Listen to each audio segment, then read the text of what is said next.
Oh no.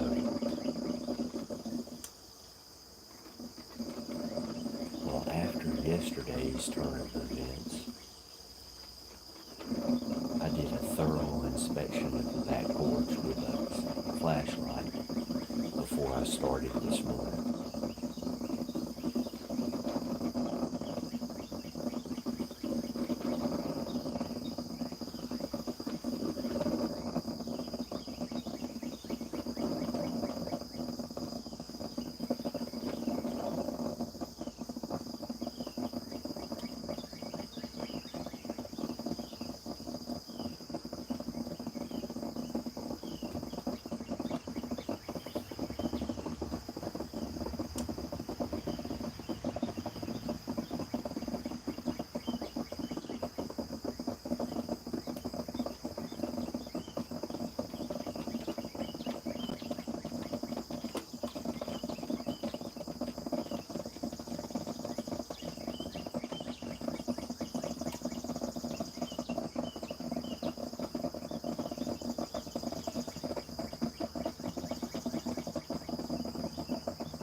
There's been more than once I thought about placing the tent on the back porch. That way, if it did come a rain or anything, I'd be protected and still kind of be outdoors.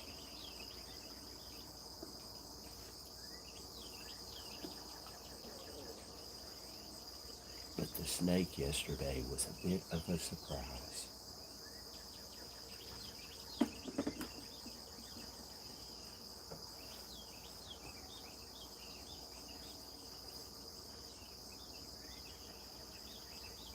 Like I said, I come out here with a flashlight and thoroughly examined the area before bringing the coffee pot out.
Mr. Lee, good morning.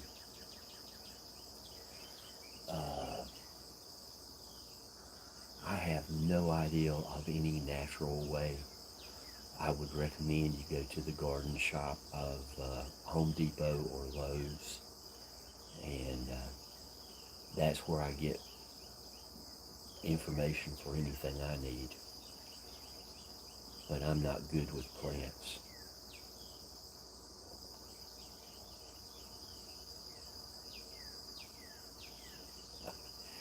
Yeah, it's 6 o'clock in the morning here, Mr. Lee. I know you're just about ready for your lunch.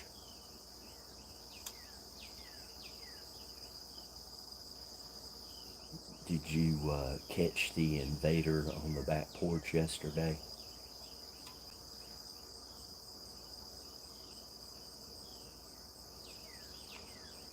I had an uninvited guest try to get inside.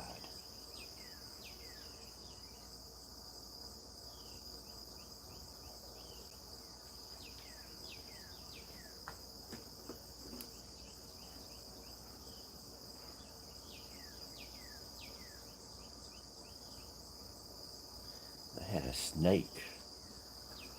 I was going to video a bug that was on the screen, and when I opened the door to go out to do the video, the snake was laying right along the edge of the door.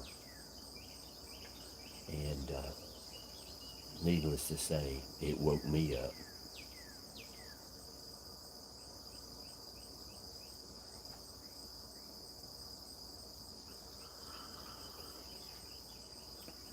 But I had my camera in hand to video the bug, so I just videoed the snake instead.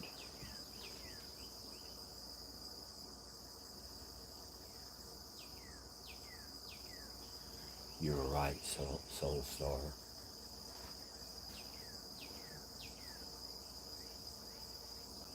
Some have no legs, some have two.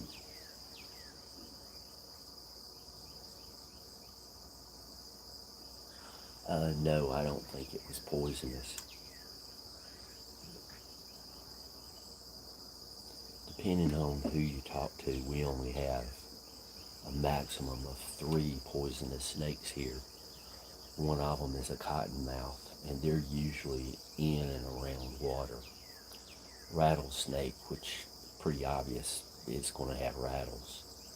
And copperheads. Copperheads are the ones that concern me the most, shall we say. But this one did not look anything like a copperhead.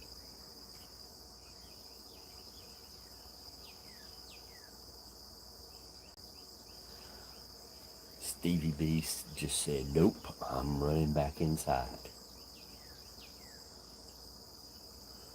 Sharon Guy said she would have fainted or hurt herself trying to get away.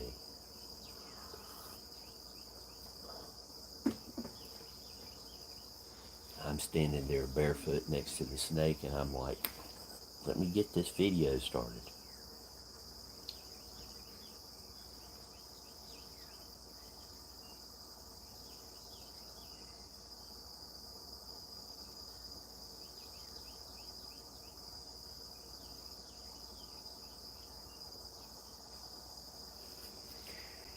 Yeah, rats are another one of those vermin that sometimes they have 4 legs and sometimes they have 2.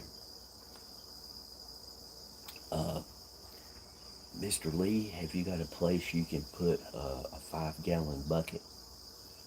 If you search on YouTube, there's a method using a 5-gallon bucket and water that really does a good job getting rid of rats.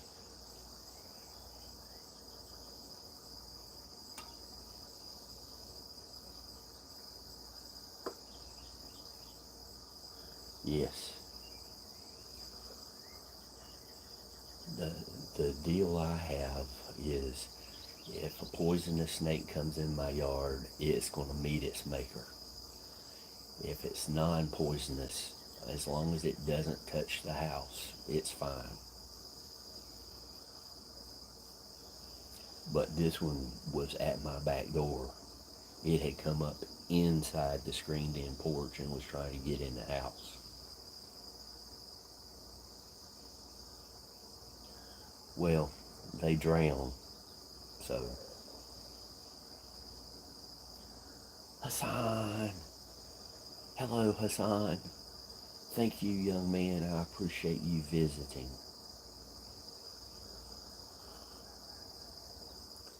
Hassan either uses a photo from his childhood or he is very, very young.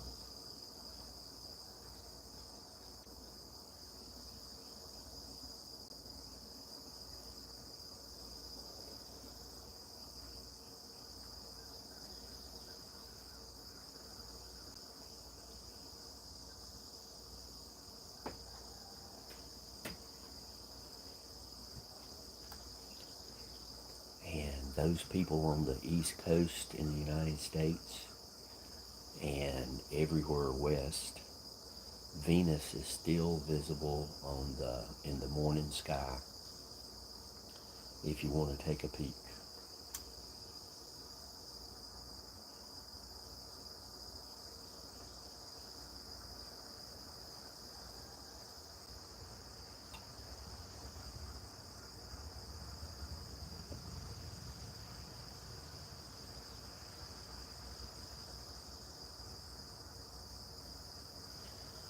Well, you can get a bigger bucket. You just have to build a ramp up to the bait. And pretty much you have them walking across a beam, and the beam rotates, it spins freely, and they end up falling into the bucket.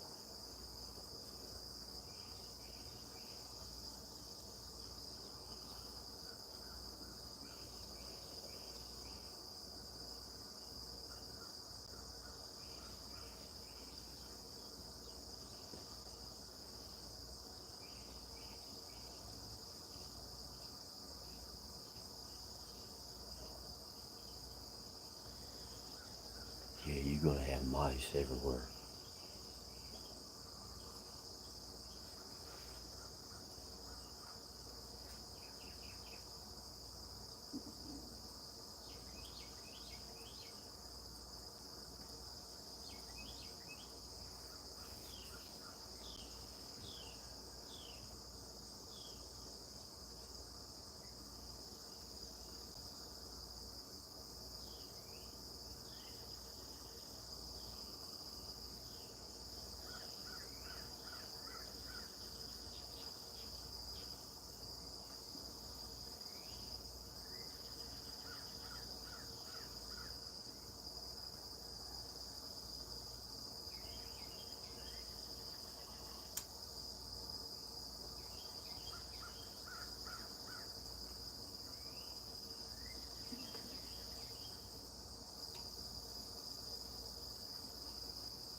Well, we got most of Europe covered and a couple of different United States.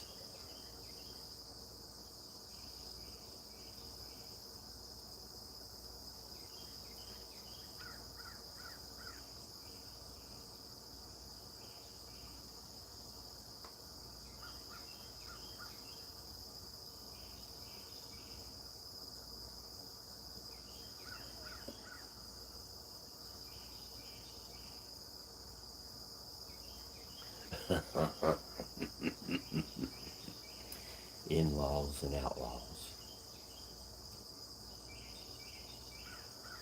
You know the difference between in-laws and outlaws? Outlaws are wanted.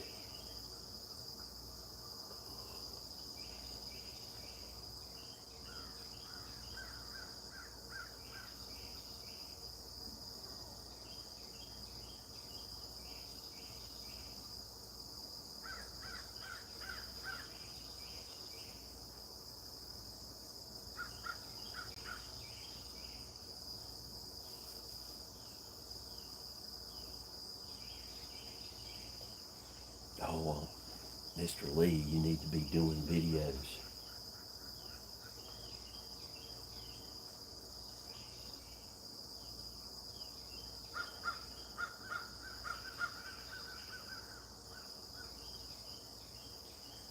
Yeah, bats are good for eating all the flying insects.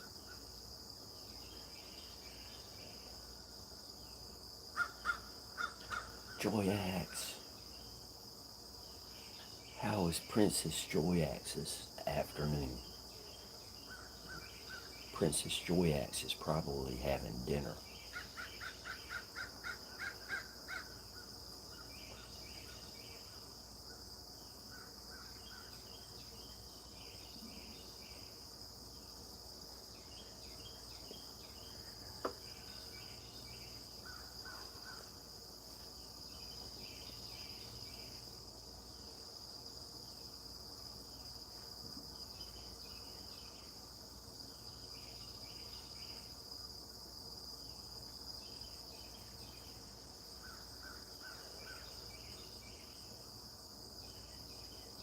I don't see bats like I used to.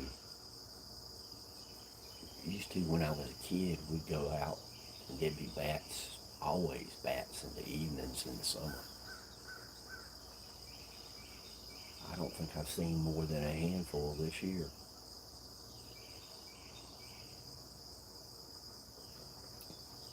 I've seen too many snakes this year.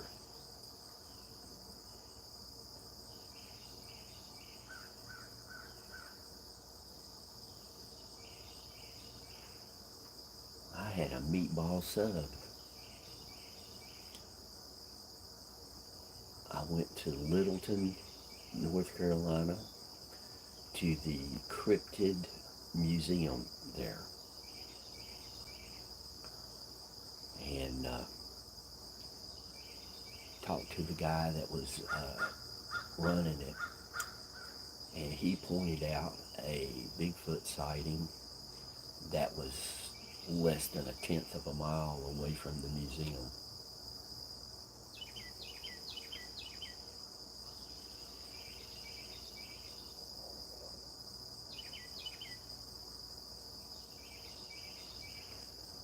Geez.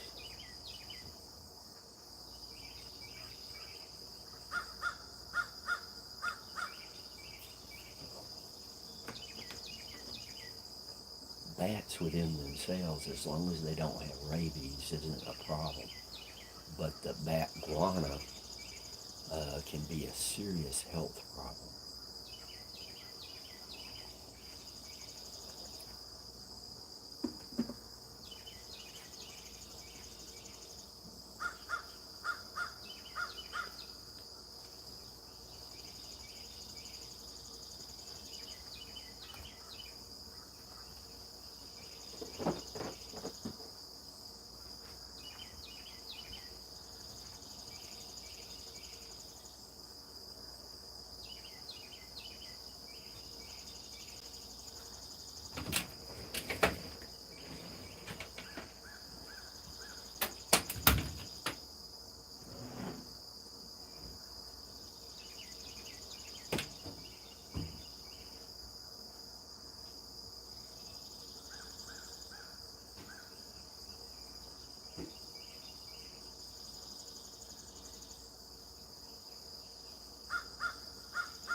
Had to get my charger.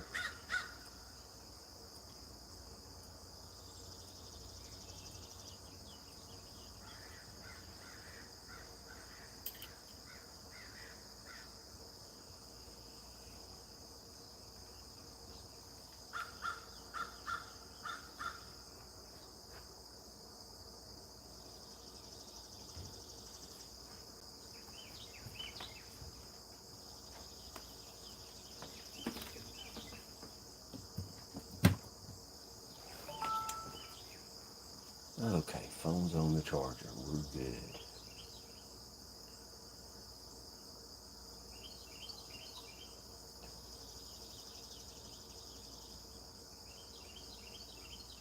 Oh, well, I hope you have many attendees.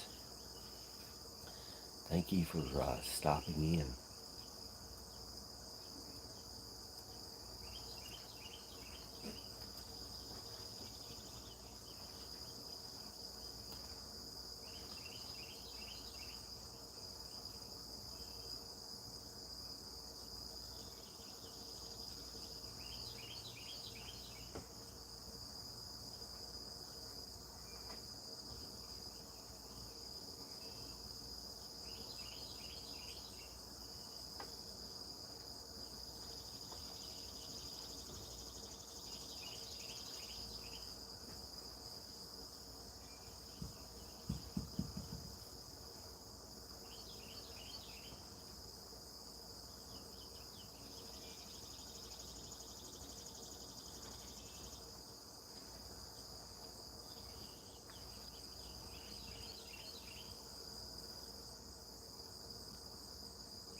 Well, if I wasn't live, I'd be there.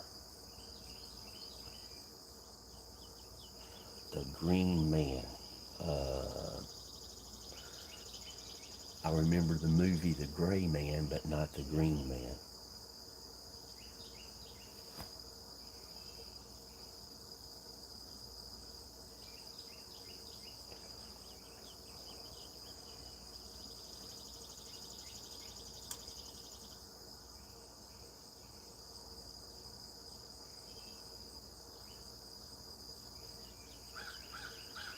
I'll have to check that out.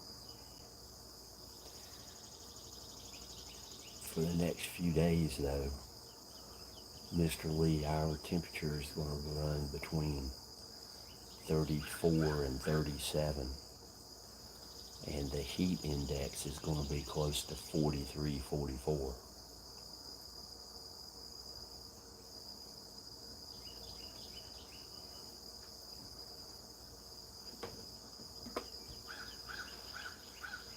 And Soul Star, you would like that museum I went to yesterday. I'll be posting videos soon.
Yes, thank you so much. Yeah, that museum, they also cover different topics, not just Sasquatch, cryptids of all kinds. They had crystals and cards and all kinds of stuff.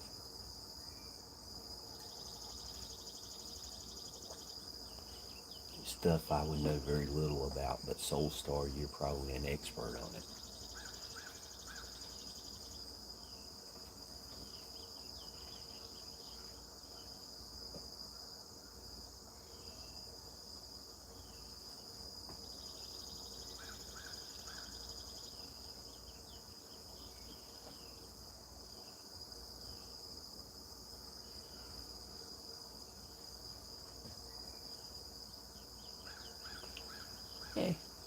Tomato, tomato. No more than I do.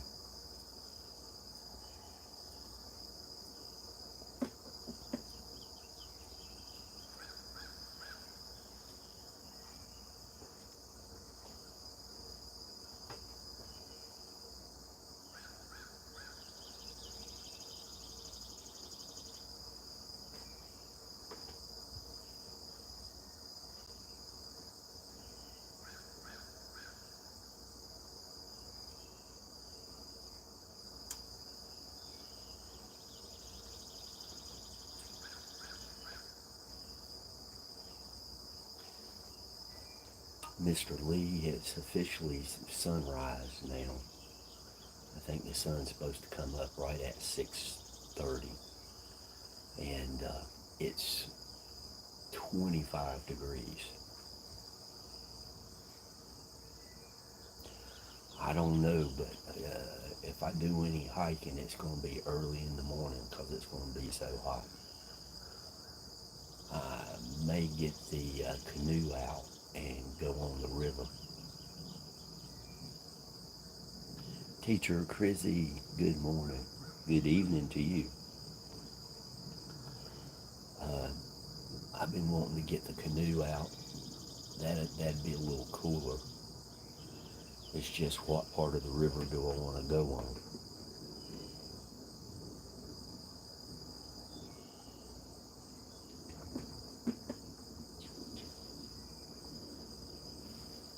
Teacher Chrissy, she lights up the room with her big bright smile.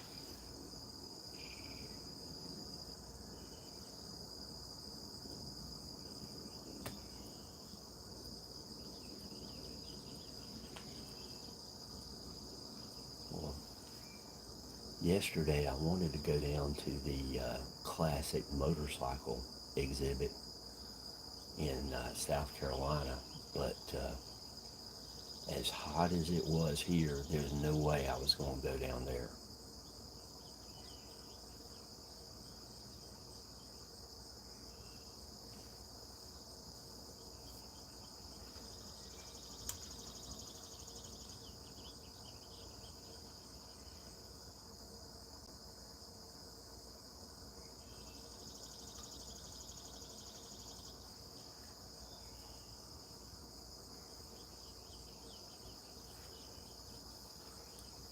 It usually runs at least 5 degrees Fahrenheit warmer down there.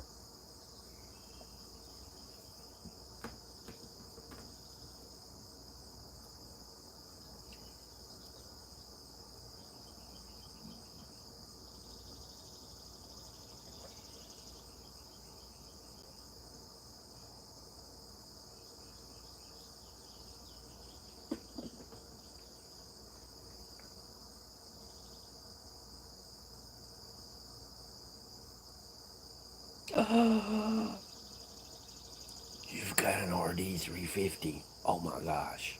What year? What year?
yeah, uh, in the 70s, those RDs,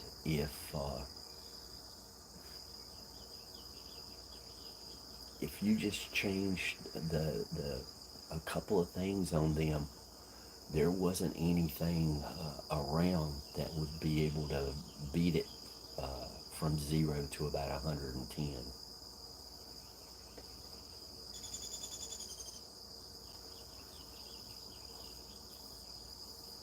And that was straight from the dealership because that two-stroke had so much torque. Oh gosh.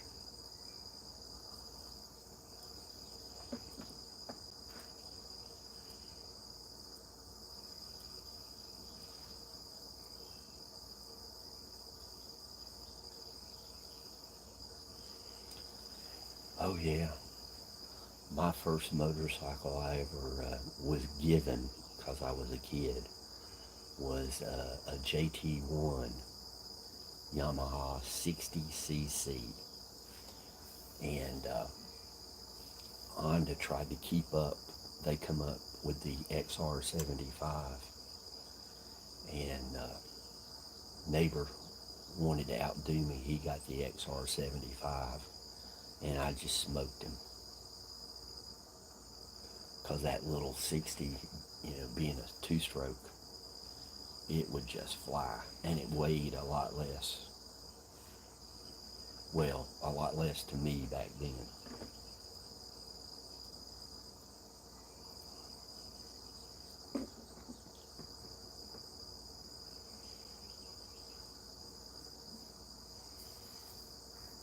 And then when I turned 16, I got a DT 175, and I rode it everywhere.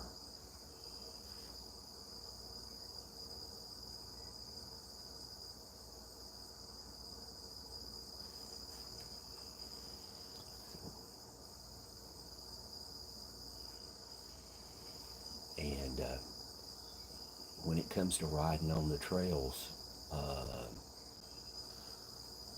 Yamaha is the only bike I would ride on a trail.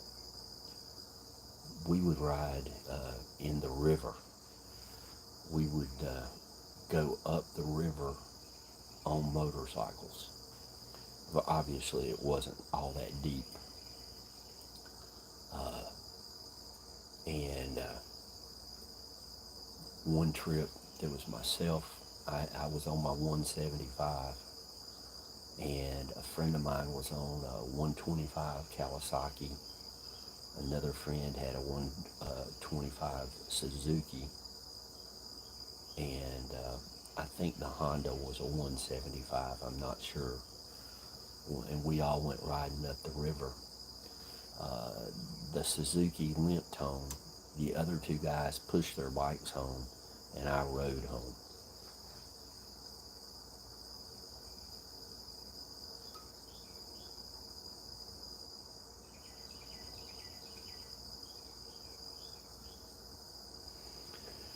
Yeah, Ducati makes some nice bikes.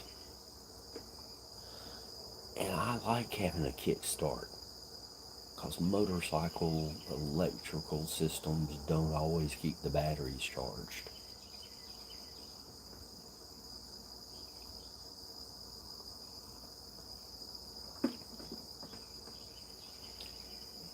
And me pushing off my 1300 was probably a lot of fun to everybody watching, but it wasn't fun to me.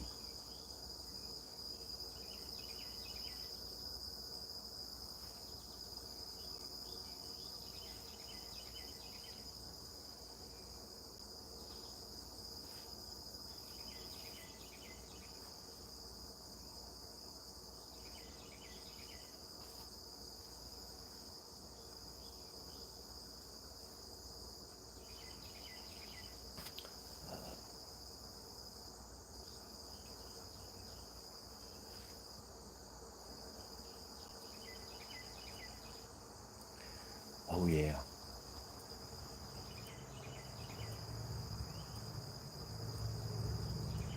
that 175, Like I said, I got it when I was 16 and got my driver's license. I still have scars on my knees, and that was 52 years ago. Almost, yeah, 52 years ago.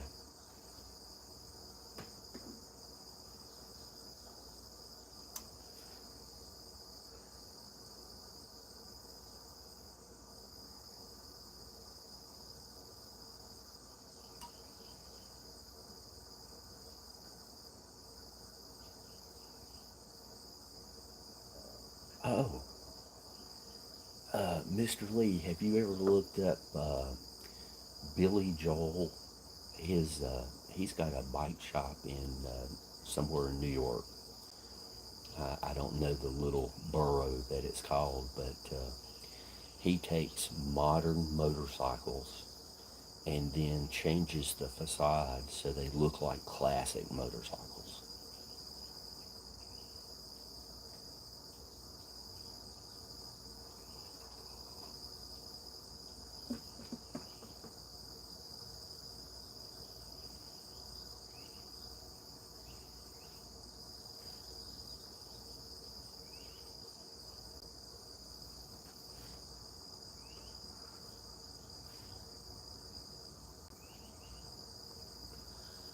I had a 1980, hard to remember now, it's either 81 or 82 Honda CB Custom 900. And I could ride all day long, and it was as comfortable or more comfortable than any car I'd ever ridden in.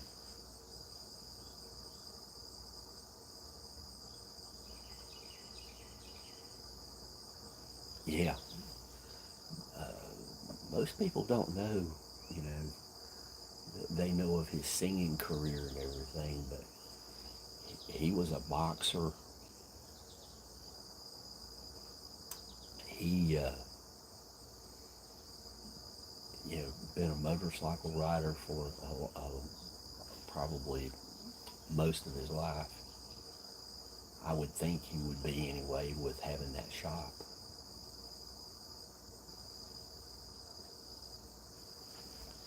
Yeah, when it comes to street bikes, the Honda's pretty much all I'll do. A lot of my friends give me grief because I don't get a Harley, but when I was cutting my teeth on motorcycles, Harley was owned by AMF, the same company that makes bowling balls, and you would you would ride for half a day and then tighten bolts for a day and a half. And I didn't want to do mechanic work. I wanted to ride.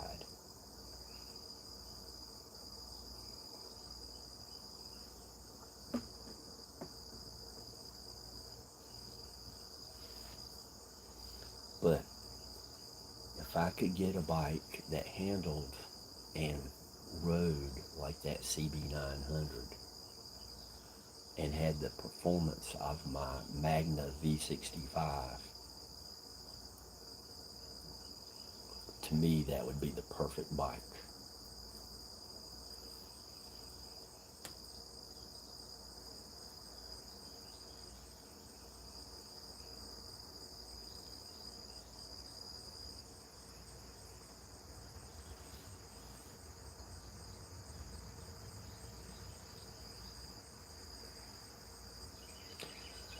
Well, the more modern ones do pretty good. They get close to 50 miles to the gallon. But you take a Honda NX 700. I think NX is the designation. Anyway, the Honda 700 that is,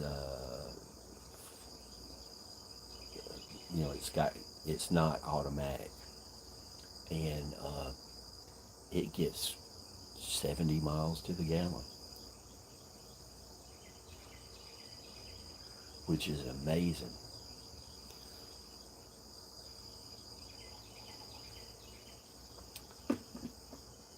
I like what they did with that bike because they took the fuel tank and put it down low on the bike.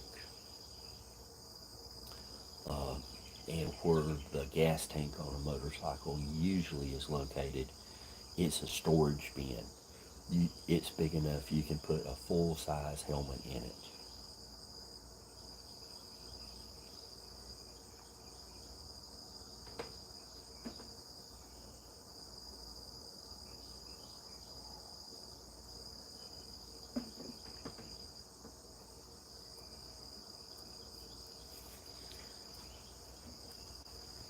Stephanie was up uh, early this morning. She was leaving comments on my channel at like 2 hours ago.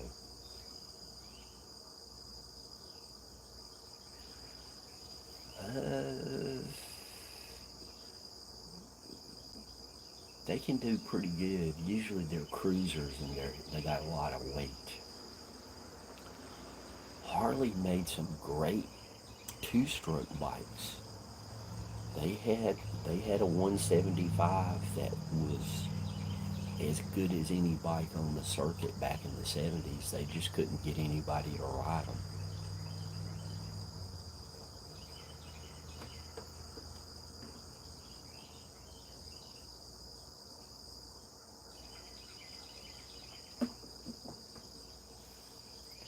Well, since you own an RD 350, I guess you know who Kenny Roberts is.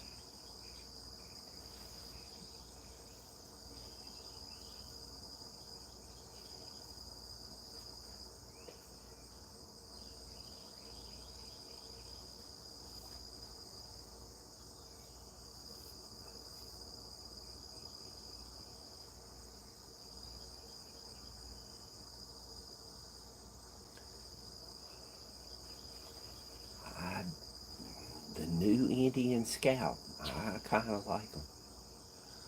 I was up at the park to do hiking, and I gotta plug the charger into the camera here, so sorry for the noise. Um, I was up at the park, and somebody had an Indian Scout up there, and it looked pretty neat if it rode good.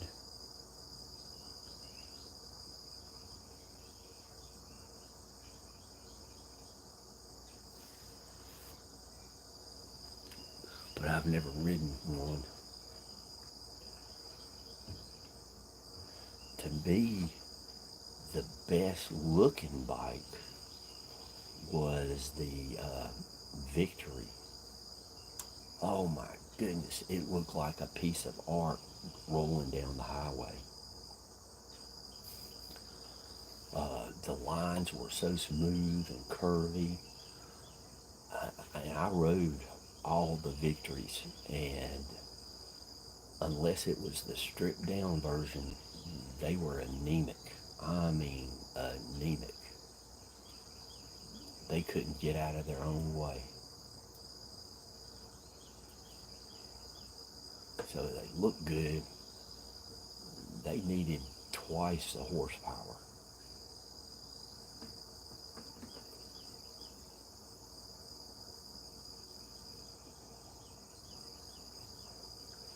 If they'd have put some horsepower in those bikes, I think they'd still be in business.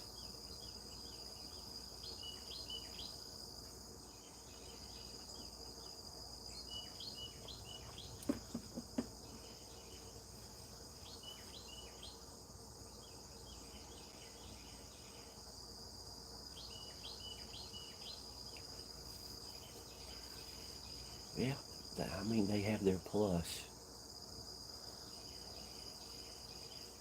The ones I don't understand is the ape hangers. I just don't get why people want to ride down the road with their hands up in the air, above your head sometimes. But for whatever reason, they enjoy it.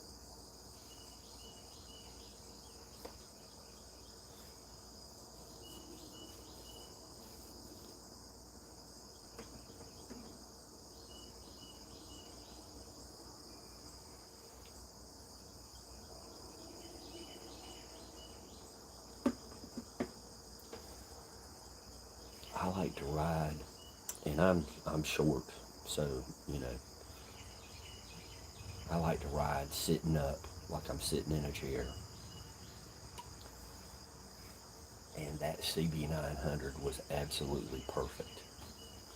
I don't like riding down the road folded in half, you know, feet out, stretched in front of you, and then bent over.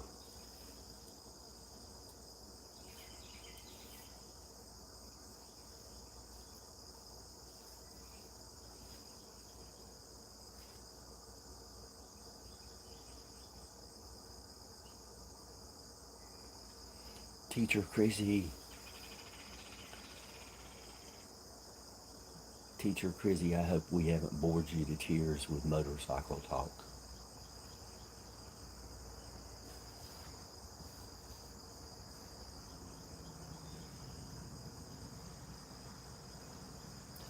I know, I appreciate you. Teacher Chrissy drove to Manila the other day, Manila, and I enjoyed that drive.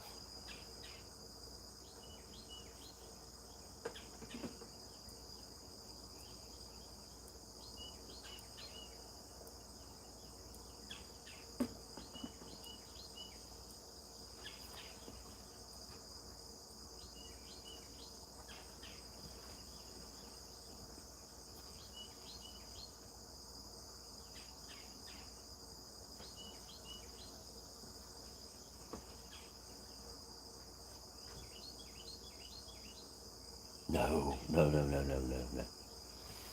We're all good. It's like I tell everybody, uh, the birds and all that is good. But if anybody has any questions, we'll talk about anything that makes sense and doesn't cause a ruckus. And motorcycles are high on my list of things to talk about.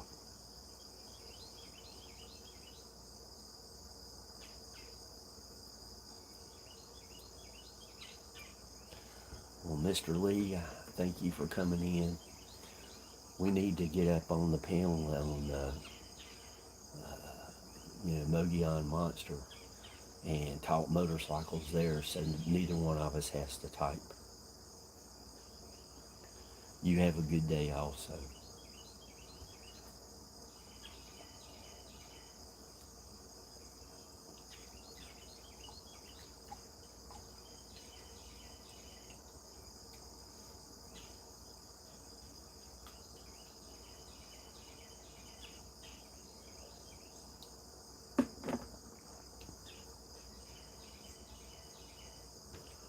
Oh goodness, it's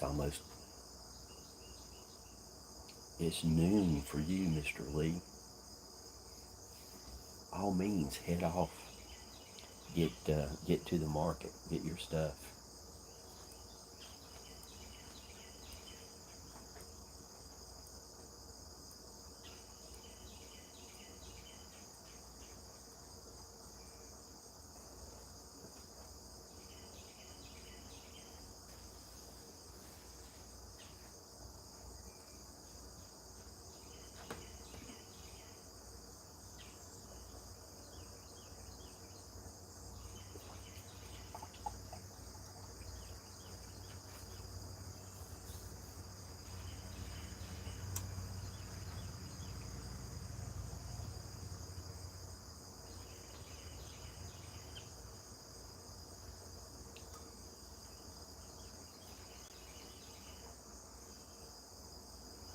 You guys guard the back porch. I'll be back in a minute.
Teacher Chrissy, thank you for waving off any vermin that might be trying to get on the porch.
Good morning, Russell. Yeah, me and Mr. Lee had a long conversation about motorcycles.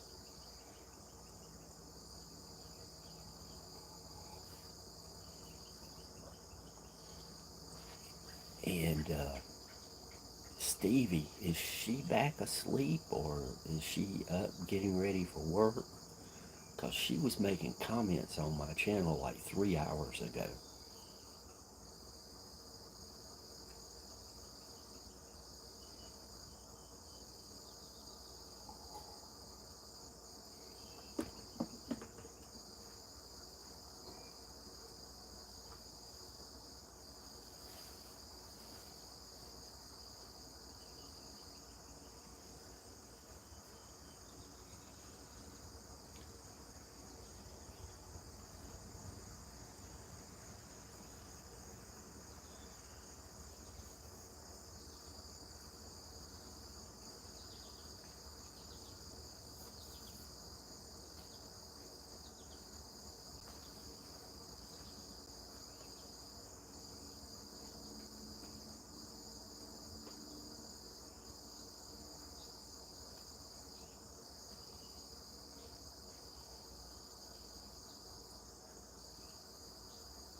I thought she was off, but I wasn't sure. Well, I'm glad that she's asleep.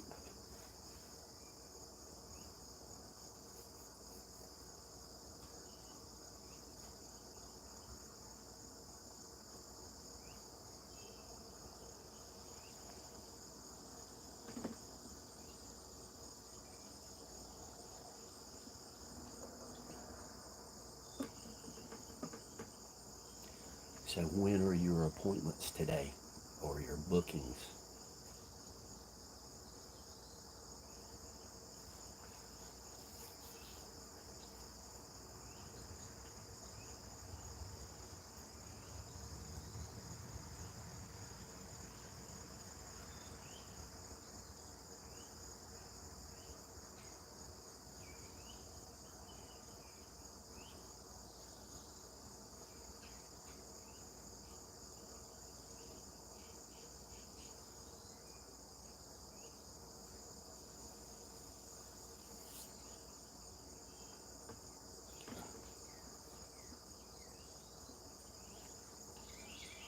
And I know you're probably getting ready, so uh, I went to the Cryptid Museum in Littleton, North Carolina yesterday, and I did a video of the mural on the side of the building. I took the video and I edited it down to the subject matter and nothing extraneous. And I added some music to the background and I saved it. And then I went to upload it to YouTube and the entire video disappeared.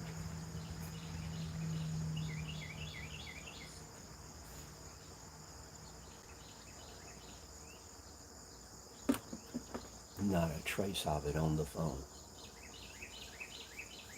So I wasn't that far away. I went back and I videoed it again.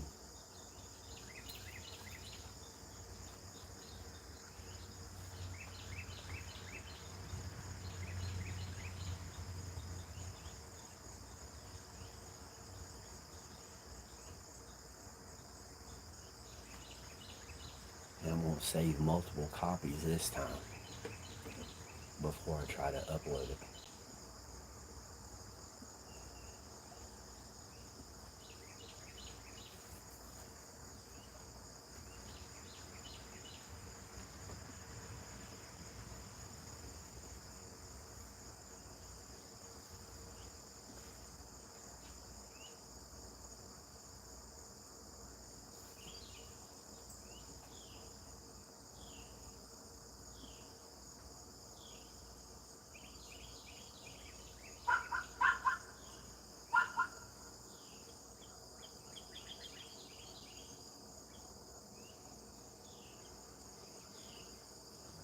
Short puppy alarm.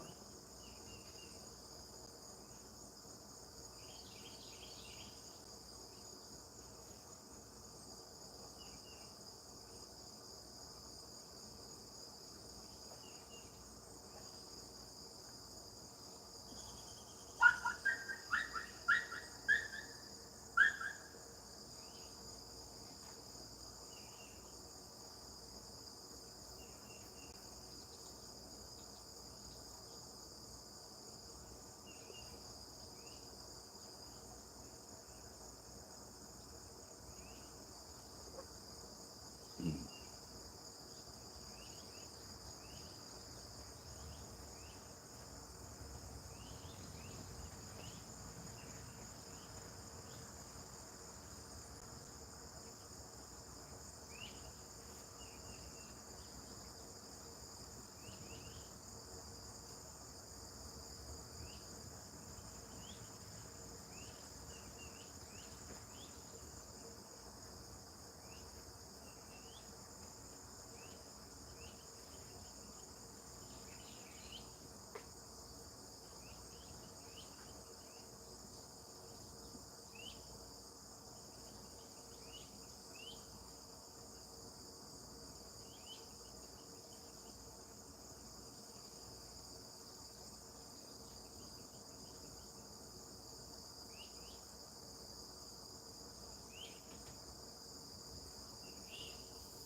Yeah, I understand. Don't worry about it, Russell.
they're talking about for the next 5 or 6 days, the heat index is going to be over 110 here.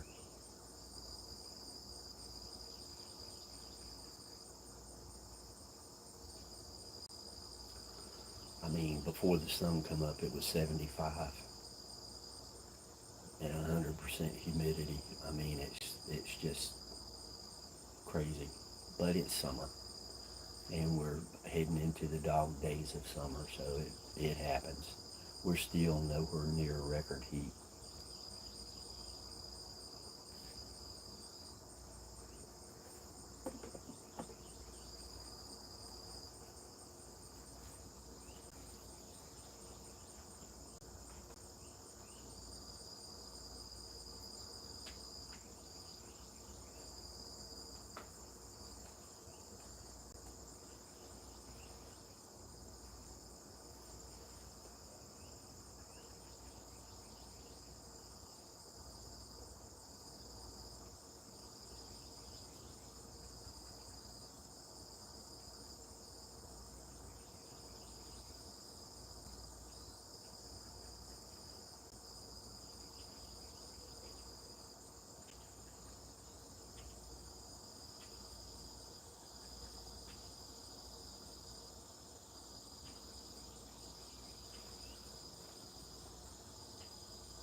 Hey guy, how you doing?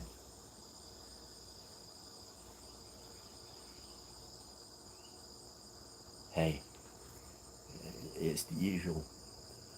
Get knocked down, get up again. Just trying to make it through the heat of summer. It's only a few more weeks and they'll start. We'll get a little bit of relief, I guess. Big Daddy, where are you located? I don't remember what state you're in.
Roger Blair, good morning, sir.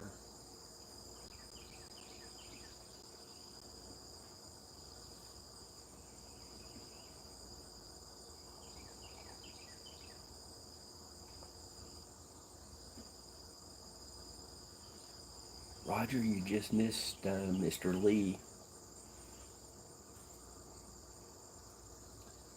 Lucky guy's headed off to the market on his RD 350. I wish I was there to ride along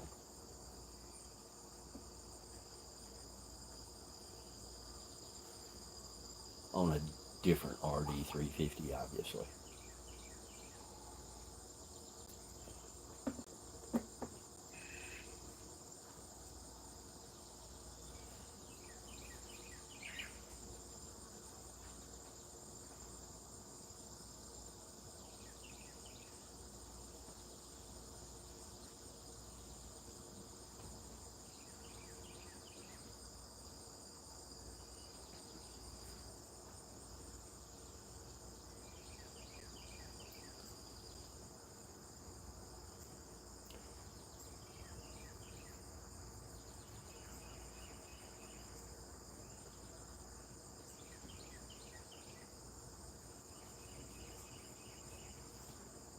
Russell, show everybody how to post their channel.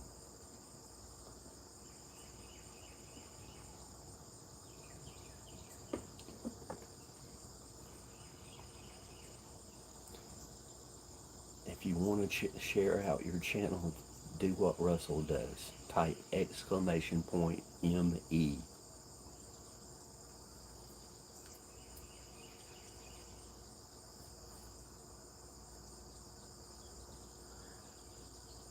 Yep. Teacher Chrissy, feel free to do that. Exclamation point ME to share your channel.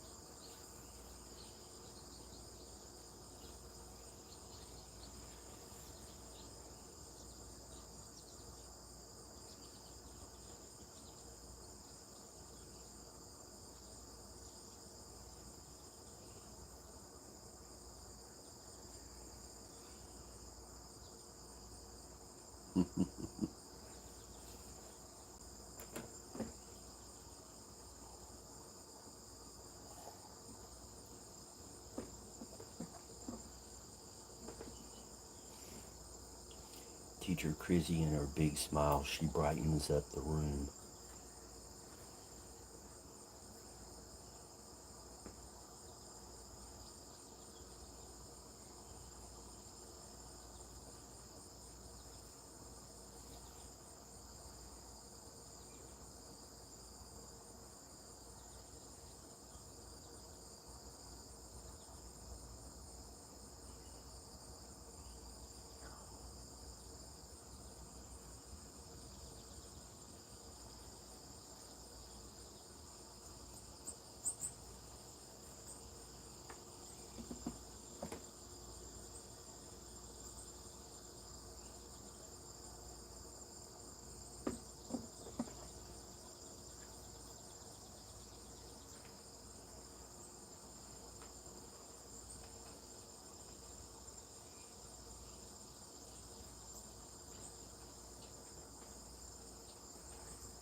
Ecot, Ecot.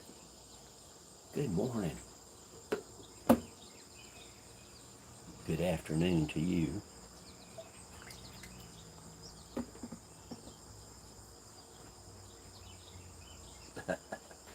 Thank you.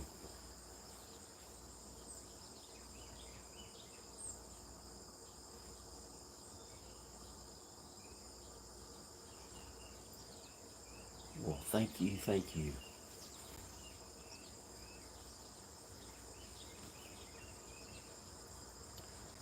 Little Miss Ecot is another channel that features different singers. Sometimes she sings by herself, sometimes she has people on her panel. Ecot, Ecot, if you will type exclamation point ME, Nightbot will post your channel.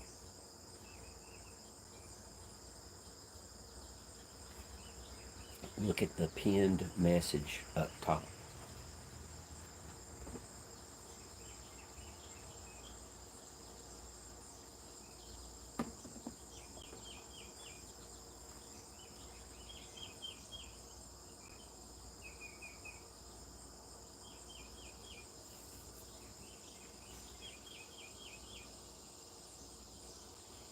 I can't sing, so I let the birds sing for me.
Pink Pixie, Pink Pixie, good day. I hope you're having a great day. You'll have to forgive me, but I forgot what part of the world you're in. Could you remind me, please?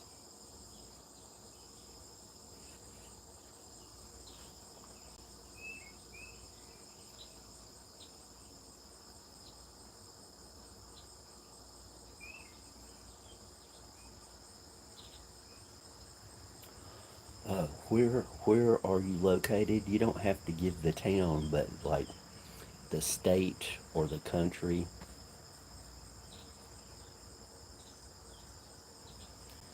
Just what part of the world in general.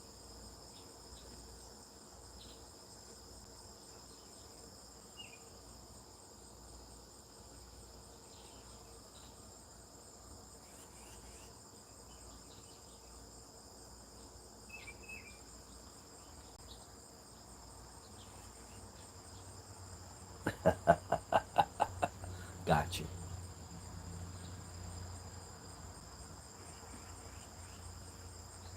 That's a good part of the world to be in.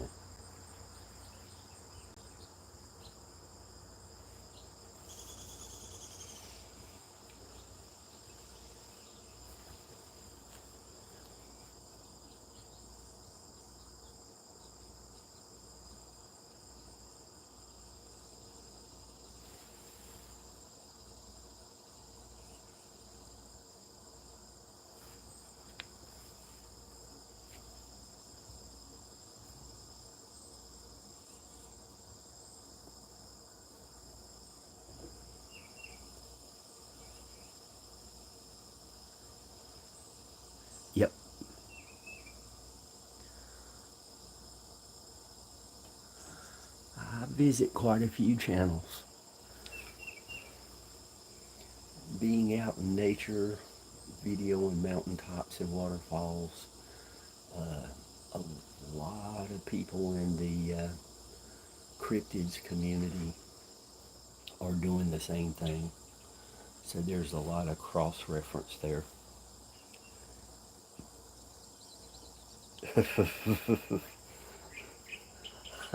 Russell, I hope you have a smooth day. Make lots of money.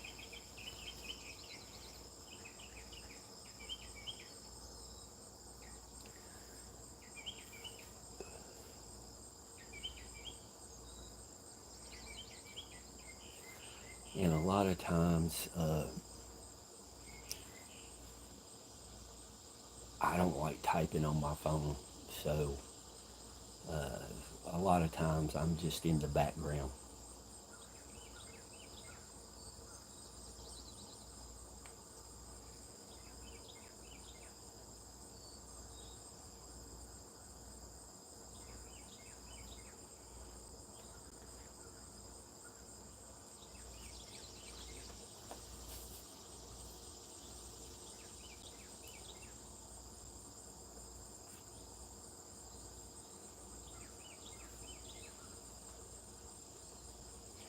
John P. Adventures. John P., yesterday something happened you might be interested in. I went to the Cryptid Museum, and they have a mural on the side of the building. I videoed the mural and edited down a little bit so that it was just showing the mural. Then I added some music and I saved it.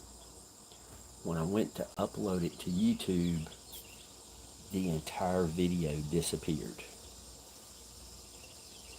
I have never had that happen before.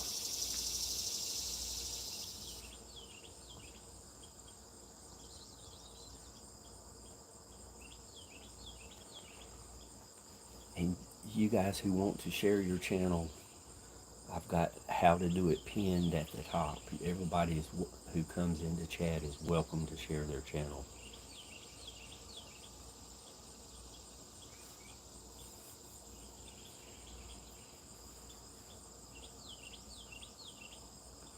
The mural was of Bigfoot and UFO. I went back and I videoed the mural again. I'm going to make sure I have more than one copy of it, and then I'm going to try to post it again. And the museum was within sight of a Bigfoot sighting. The guy who owns it, he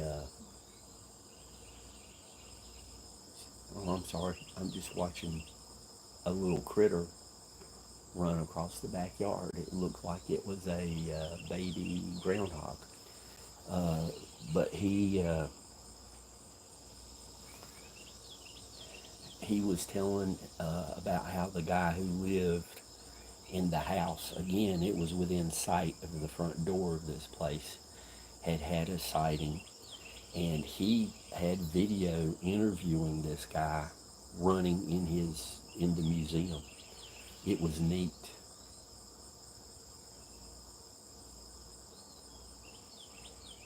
It was a nice little place in the middle of nowhere. I mean, the middle of nowhere.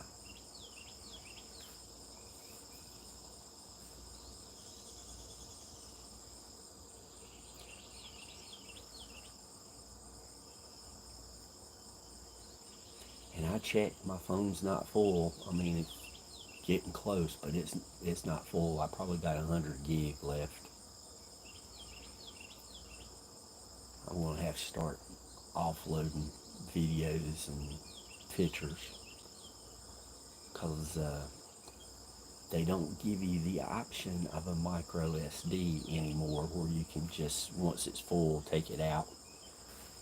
You've got to go through the download process. It was a nice little store. He had one display where he had cast of footprints he had found. He had another display that had cast of footprints of someone he knew directly, and so he trusted it, and he put those under glass. And then he had replicas, and he had some that had been donated to him, but he said he didn't know the source. And I like the way he worded everything. He didn't oversell. He said, "This is what it is. There you go." Instead of going, "Everything's Bigfoot." No, it's not. And he had lived in New York, and he had a couple of photographs that he had taken because he had worked in the media profession. Had a picture of Madonna for y'all Madonna fans. Uh, wow, that was nice. I think that bird just flew right in front of the camera.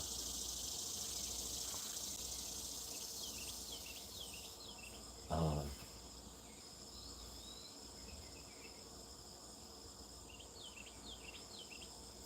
had he had a lot of paranormal equipment for sale. Tons of laser pointers that would project the grids.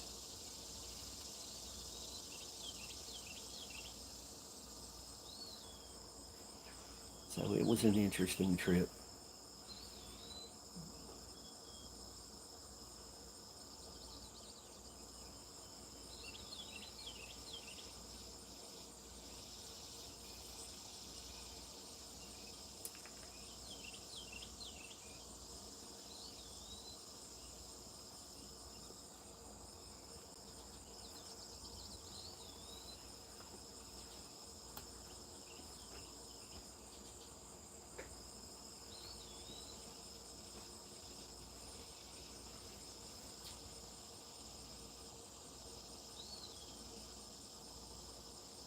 Yep.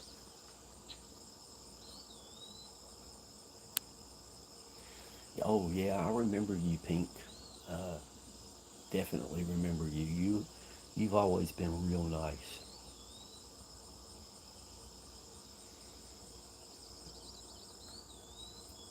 I like nice people.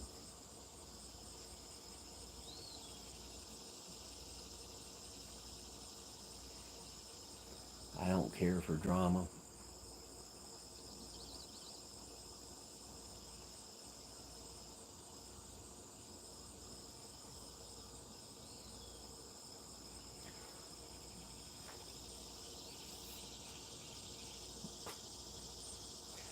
I'm old, but the memory works pretty good most of the time. I've got so much useless information in my head it's pushing the hair out.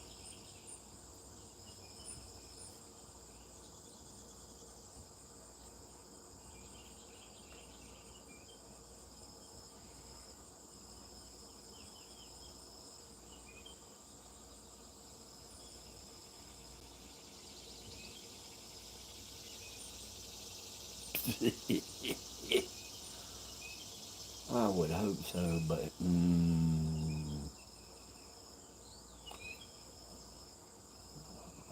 to quote lyrics from a song, mistakes I've made a few,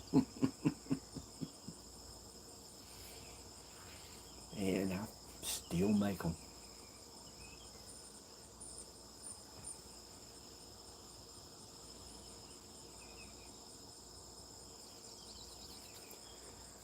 Yesterday, I had a teacher, Chrissy. Hey,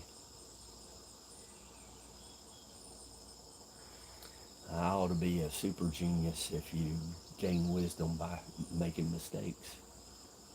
Uh, Animals and kids, for whatever, are really attracted to me. If I can be walking through Walmart and somebody have their child in the stroller or the shopping cart, and they'll just stare. I mean, they'll turn around 180 degrees to stare at me, and I do not know why, but they've always been like that.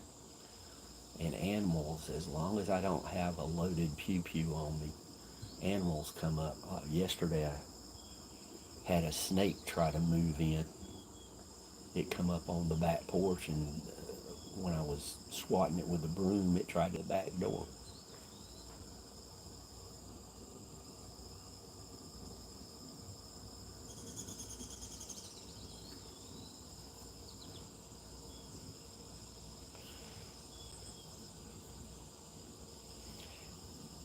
For those who don't know, Teacher Chrissy, she has a channel where she sings, and she often has different people come up on her panel to sing. And in my opinion, Teacher Chrissy is famous for that big, bright smile.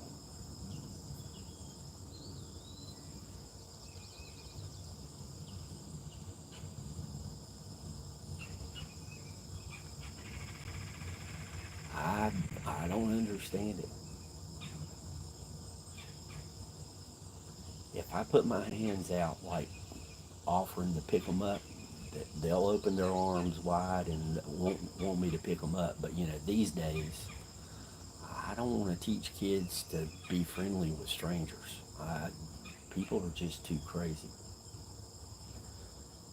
I mean, years ago I would do that, but these days, nope.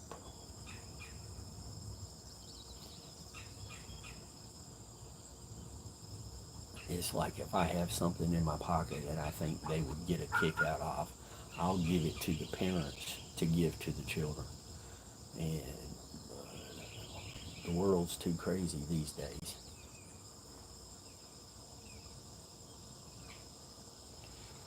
If I have a loaded pew pew, I can go into the woods and I'll never see a deer. I go hiking with a camera and they'll practically come up and pose for me. Go figure.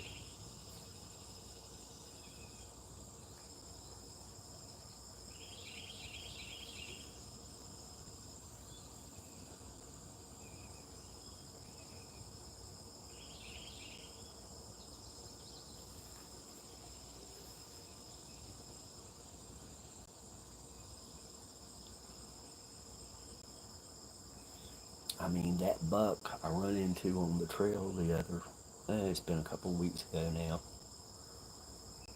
I got within probably about 8 foot of the buck.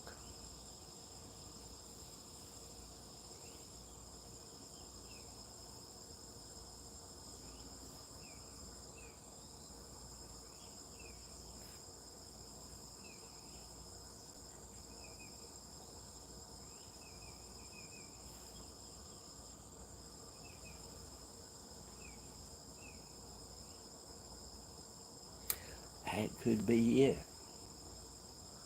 The last time I went hunting, we put everything in the trunk, and as soon as we closed the trunk, I turned around and looked down the road, and about 50 yards away, I swear, obviously the buck didn't do it, but I swear it stuck its head out of the tree line, was staring at us, and if it could, it'd give us a flying raspberry.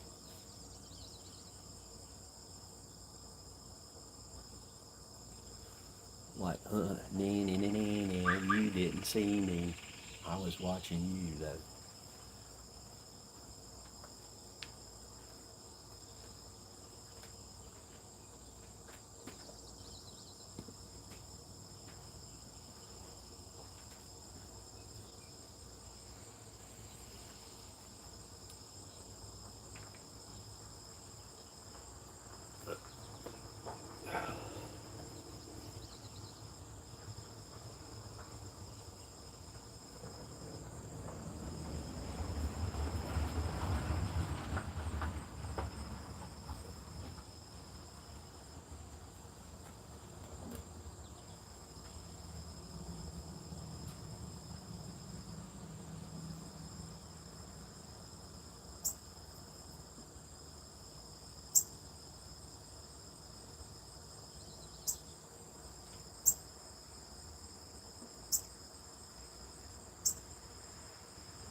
Haywood, good morning. That's a female cardinal like 10 foot away from me just outside the screen porch.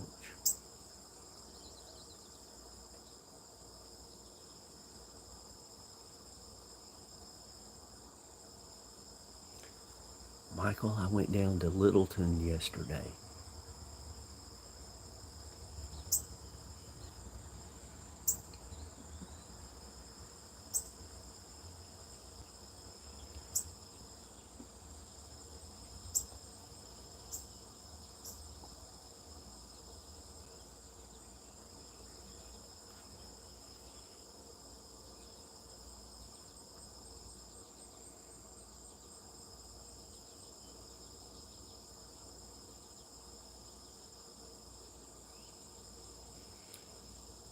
Oh, you have a great day, and Pink Pixie, thank you for stopping by.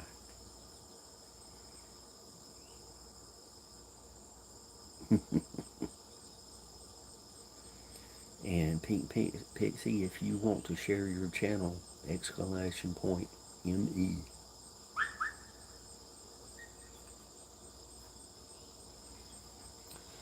We've got a Pink Pixie. We've got a All Things Pink and Possible that show up.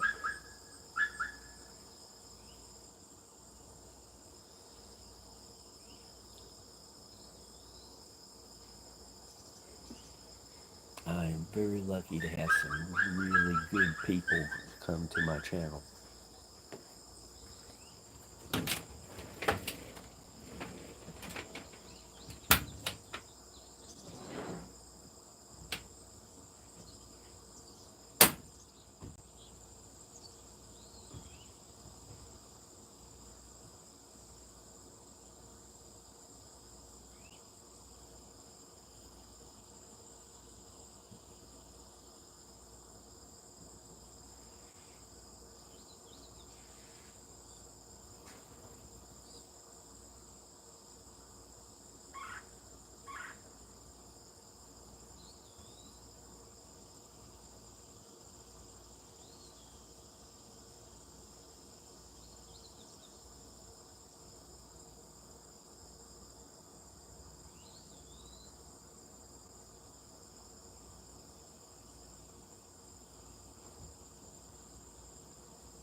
Oh, it was just a little garden type snake.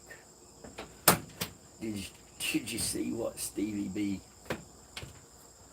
her comment?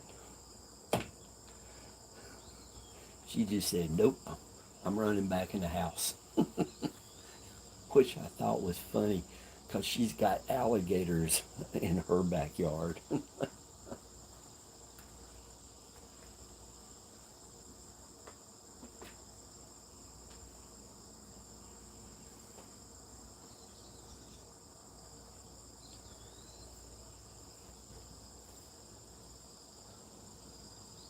But I opened that door and I was standing there barefoot, and I had the phone ready to record because there was a bug on the outside of the screen that I wanted to video. And luckily I had the presence of mind to do a quick video of the snake. Then I got the broom and was trying to sweep it back out, and the little beggar went straight for my back door. It got inside the porch and was going around the base of the house and trying to get in the back door.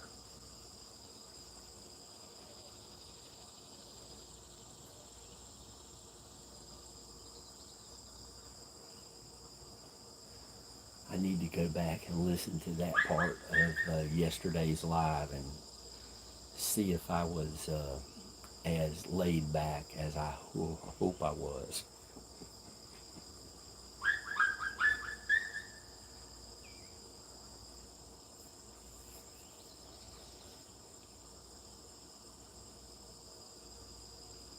Yep. And I usually come out here barefoot on the back porch in the dark to, plug in the coffee pot, set up the camera. Not this morning, buddy. I had a flashlight and I come out here and inspected everything before I brought anything out.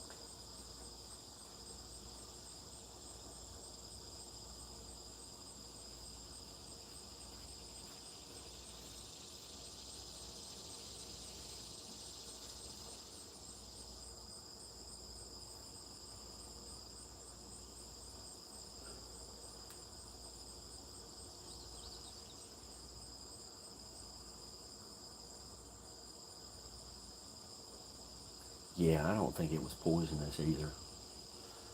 Because around here, the only thing we need to worry about is cottonmouths, rattlesnakes, and copperheads. And depending on who you talk to, cottonmouths aren't even this far inland. But I still respect them, any black snake near water. And rattlesnakes, obviously, they're going to rattle, so you know them. The one that most concerns me is copperheads. And this one wasn't anything like a copperhead.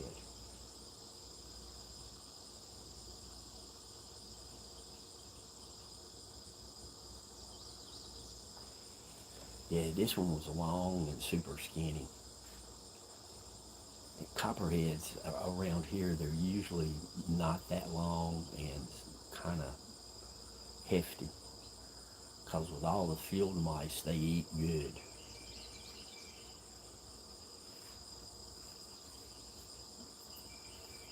And as long as they're eating field mice away from my house, they're fine. I don't care. But if they come in my yard, they're going to meet their maker.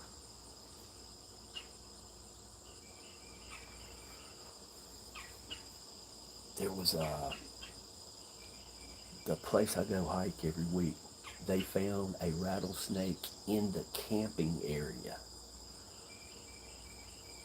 and I have never seen a rattlesnake up there. And I've been going there almost 60 years.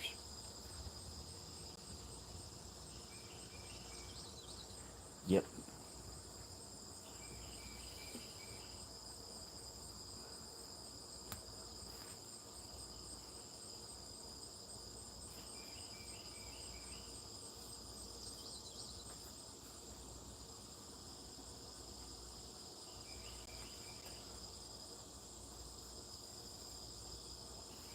And copperheads, usually the babies are worse than the full-grown ones because the babies have not learned how to control the venom uh, being dosed out. So they bite and just inject everything they have. Not good.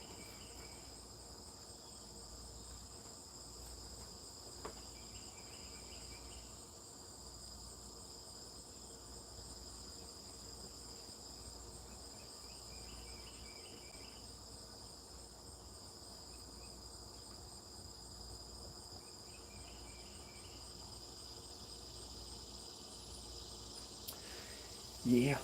Uh, never seen a copperhead. Never seen a rattlesnake up there. I've only seen a couple of copperheads, and half of those was when I was wading through the streams, going where nobody else goes to photograph waterfalls. I've probably seen 5 or 6 black snakes, something like that.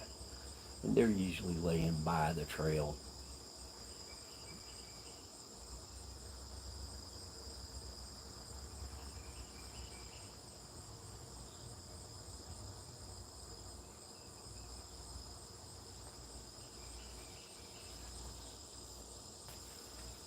I remember in junior high school, one of the guys, he come in and he had a copperhead in his shirt pocket.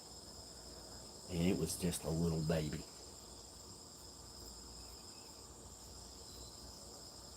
He pulled it out, it tried to bite him, and he dropped it on the floor. Everybody anywhere near him was up on top of their desk.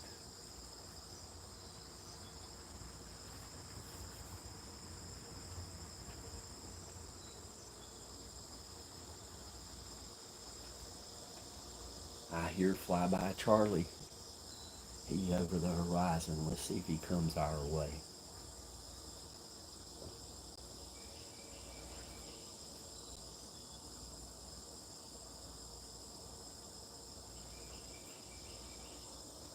Yep, he was.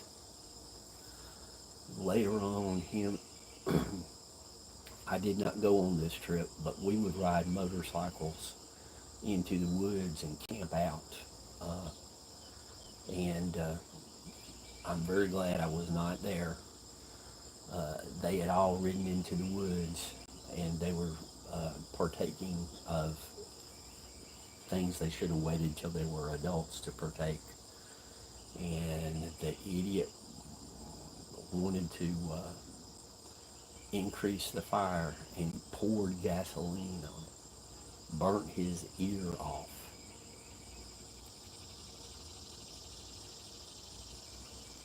Like I said, I'm glad I wasn't there that time.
My neighbor, another place I lived, his dog got bit by a copperhead several times. Took the dog to the vet, and the vet just gave him Benadryl and said to give him Benadryl for the next few days and he'd be fine.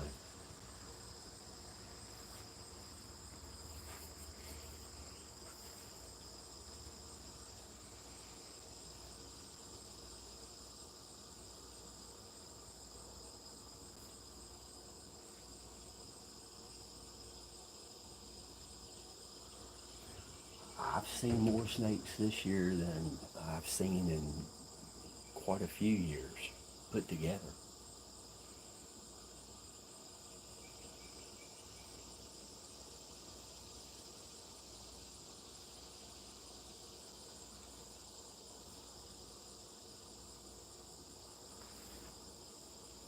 I am not a fan of snakes. They only have two ways to communicate. They can squeeze and they can bite. So you got a 50-50 chance of getting bit. Thank you, no. Mike, what's cooking? Always great to see you.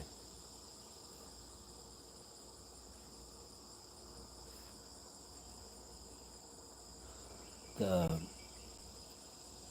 park I go to every week to hike, they have displays, and they'll have pelts of different animals for the kids to, touch and feel. And they've got a corn snake that they're going to, show the kids. And this one woman up there, she was going to help out, and the snake bit her. And she said she probably wasn't going to help out with the show and tell.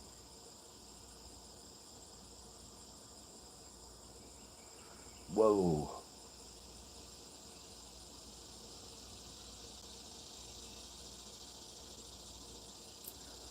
Mike,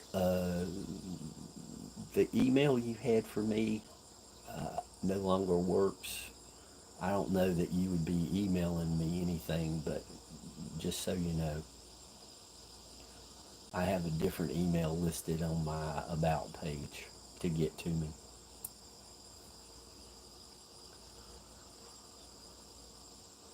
So when's your next cook-off, Mike?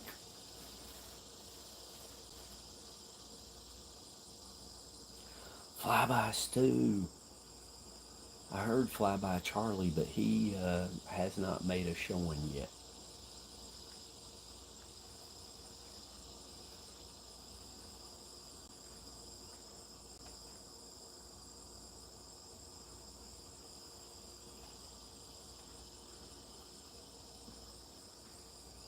And any of you guys that want to share out your channel, just type exclamation point ME.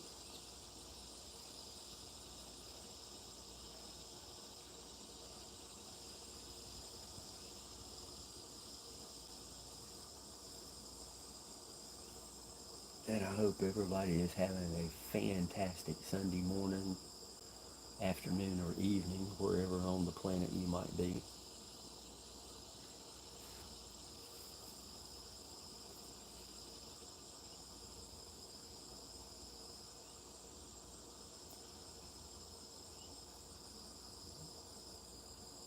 Mike, have you got any relief from that heat wave you were having? Before the sun come up here, it was 75 and 100% humidity.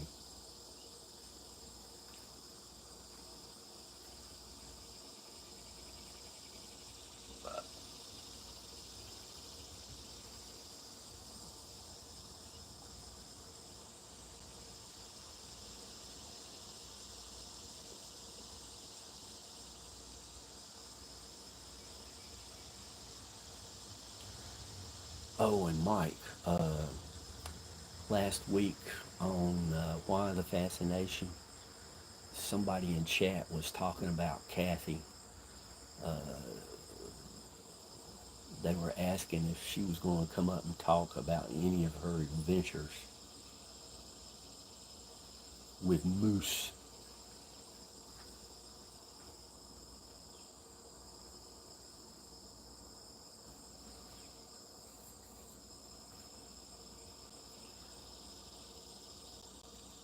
She does all this stuff and she manages to sound so innocent. It might have been Tina. I don't remember exactly who it was, but somebody was asking about Kathy.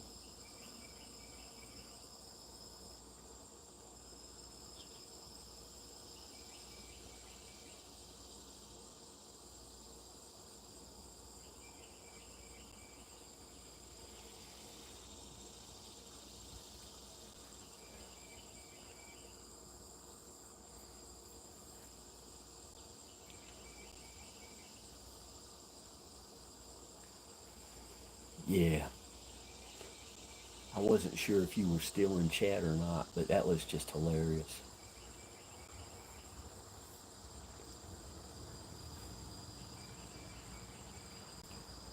Some short video came up in my feed, and it was somebody feeding camels, and the camel did to the woman in the car pretty much what the moose did to Kathy. Uh, I'm just thankful I wasn't drinking anything because I would have spewed all over the place.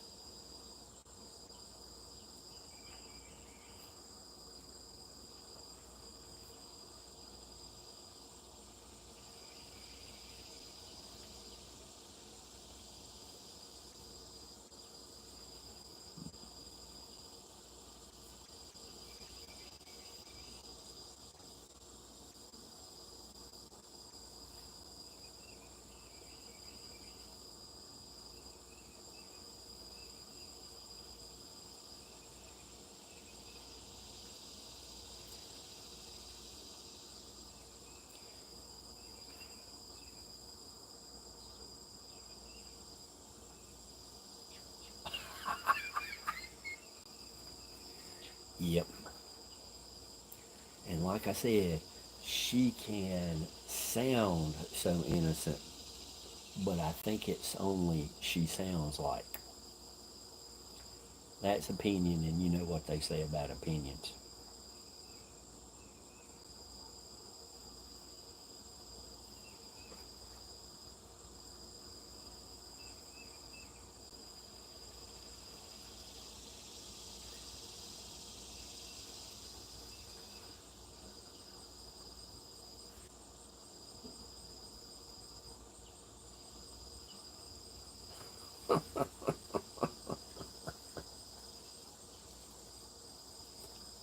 I'm pretty sure Mike talks to her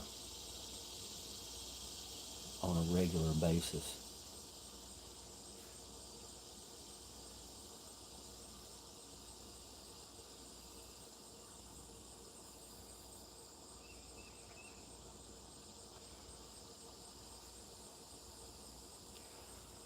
Most of the time, Mike, when I come to your channel, she's up on the panel. Not all the time, but most of the time. Or she's in chat.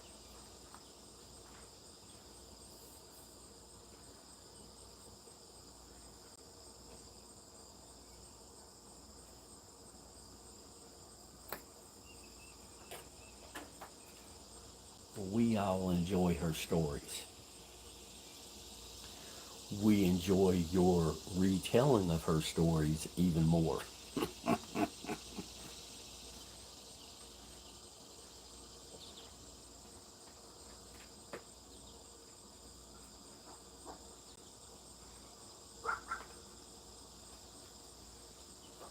There goes the puppy alarm.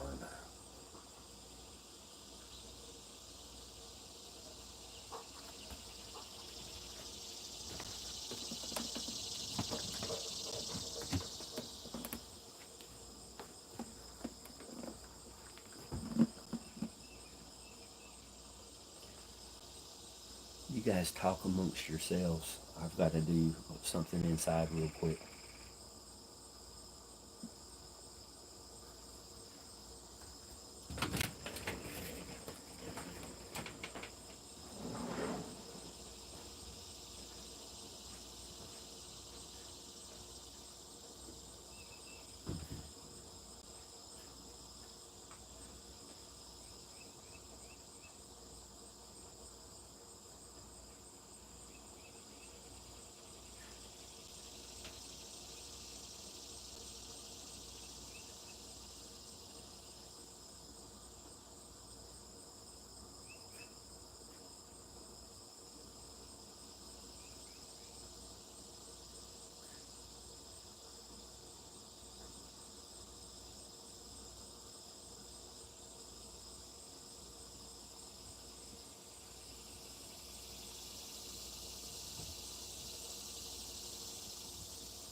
Mike, you tell her everybody down at the Moose Lodge said hello.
Uh-oh.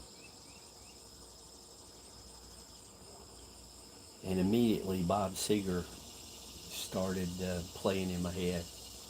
I woke last night to the sound of thunder. How far off I sit and wonder.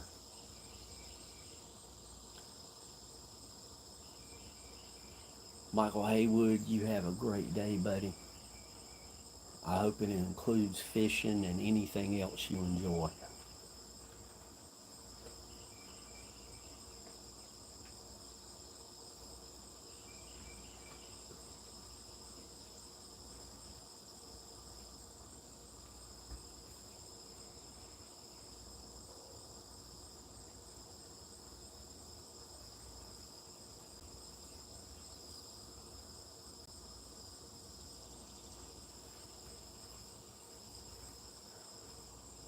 The birds are a little quiet, but the crickets are super loud.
Yeah, I'd like to have one of them torches to take care of a couple of weeds, and I got some hornets in the ground. I've got to take care of them. It's like for the last 3 years, counting this year, I've had hornets in the ground back close to the fruit tree. A flamethrower would make dealing with them a whole lot easier. There's Flyby Charlie.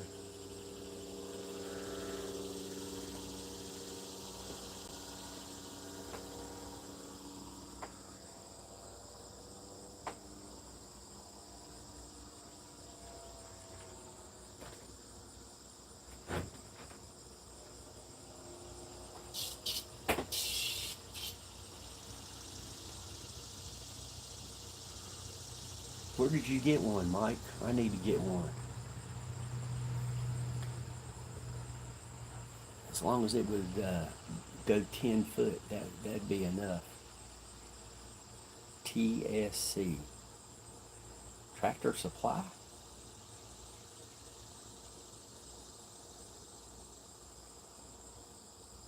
I like, if it's Tractor Supply, I enjoy going in their store and just walking around.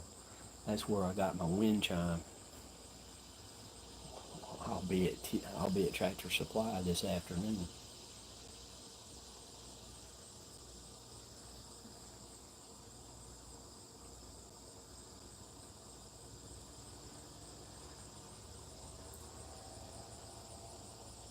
Fly by Charlie, he's over the horizon or behind the trees, however you want to say it.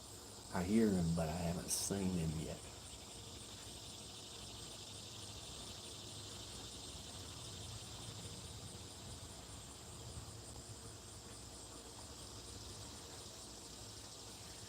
That'd be good for starting my brush pile, getting it started on fire.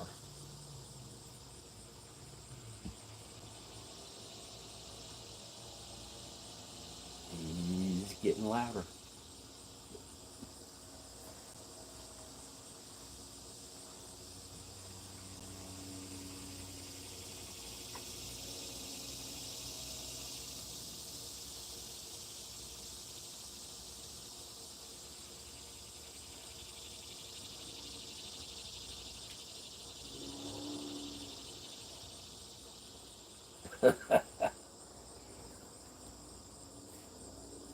I'm real careful around fire because I don't want to be the guy that burns down the neighborhood, you know.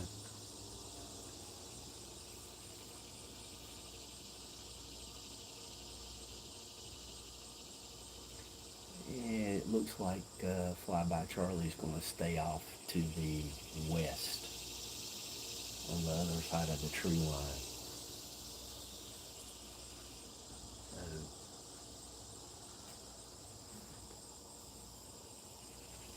I'd rather see deer and Flyby Charlie than to see any more snakes.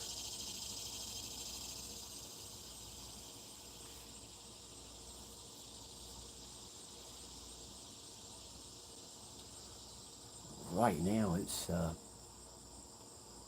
the humidity is so high. I mean, it looks like you can see all the dew on the water on the grass.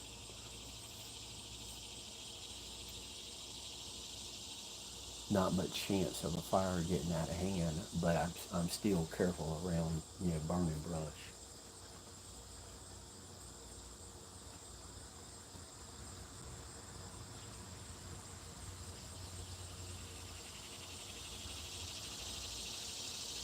Yeah, I got a burn barrel too. I try to use just the brush pile as much as I can because barrels are hard to come by.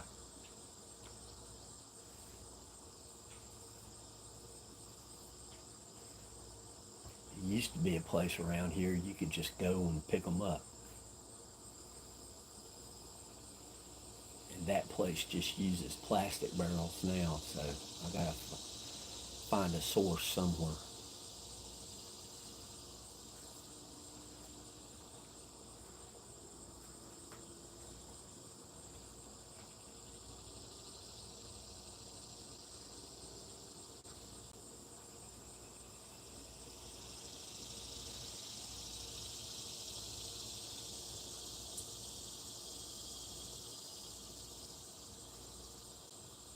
That's a good idea.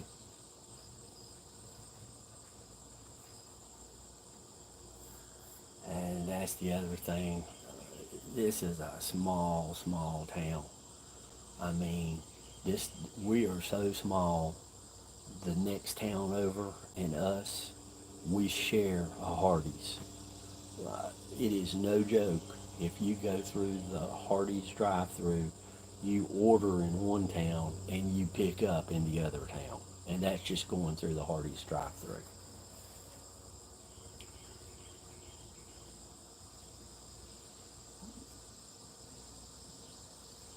There's a little shopping center. You can park your car in one town and walk into the store, and from the car to the store, you've walked into another town.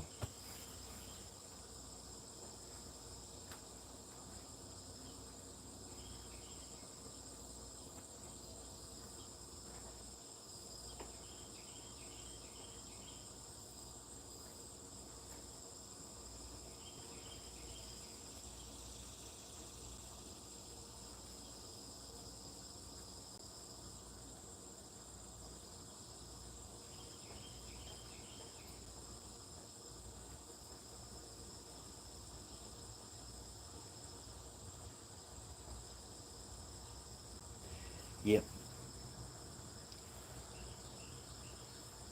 I can be in Winston or Greensboro in less than an hour, and right there, that little area, there's 500,000 people. And I used to live. Yeah, I got you. No, no problem. Uh, I used to live in Greensboro, and it was okay when I was in my 20s, but these days I've got over an acre, and I'd like to have way more to get away from, you know. Yep. And High Point has about 80 to 100,000 people, and when they have the furniture market, the population of the town more than doubles. So you stick an extra 100,000 people in a tight area. I mean, the hotels are booked for an hour and a half drive away. I mean, that's how big it is.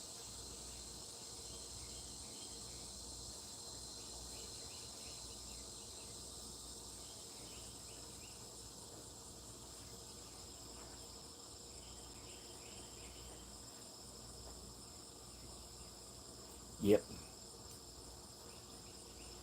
The first house I ever remember living in, we were on a dirt road that was about a mile long. There was probably three or four houses on that dirt road, and that was 64 years ago. And go there now, the mile long dirt road is paved, and instead of three or four houses, there's six or seven houses. That's how far out in the country we were.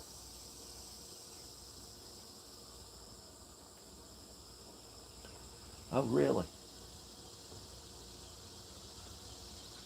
High Point is a unique place.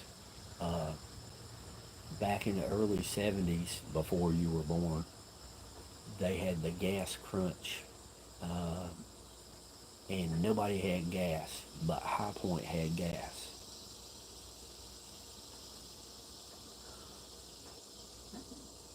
The furniture market was such a draw. Main Street High Point had a Rolls Royce dealership.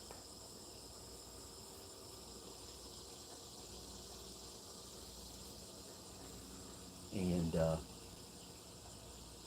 they still have some kind of high end car dealership there.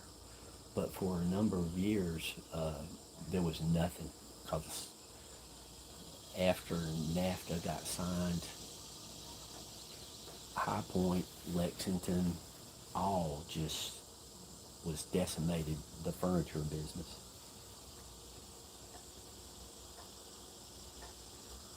But I mean, it was a big dealership too. I mean, they had a lot of cars on the lot.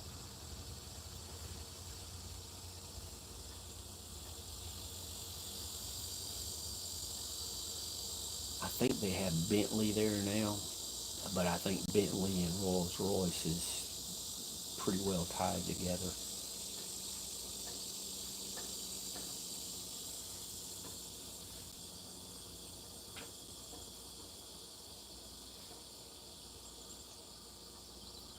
I don't go to High Point very much.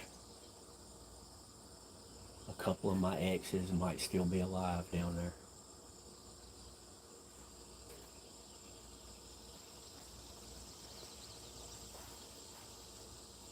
Wouldn't it be great if I could sing the song all my exes live in Texas?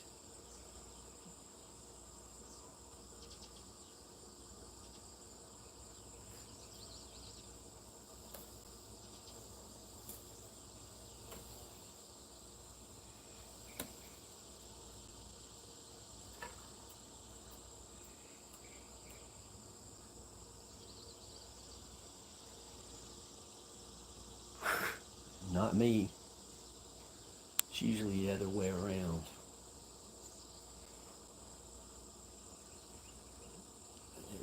I explain to people that my selector switch does not function properly. I try to give everybody the benefit of the doubt, and I usually end up getting fooled.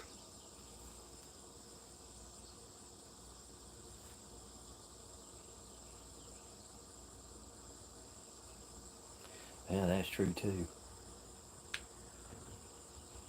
But back in the 60s and 70s, we didn't have riots. Not anywhere here. Uh, we had some clashes between opposing groups here and there, but the big riots were out in California and at Kent State and stuff like that.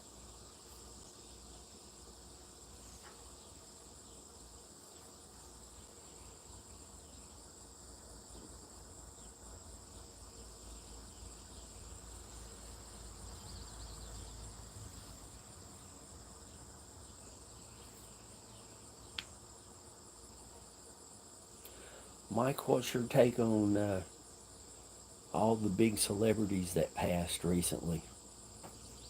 Ozzy passed, Chuck Mangione passed.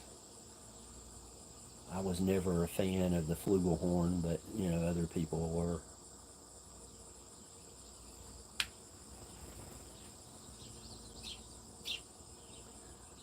Yeah, most of the time that's what we got, football.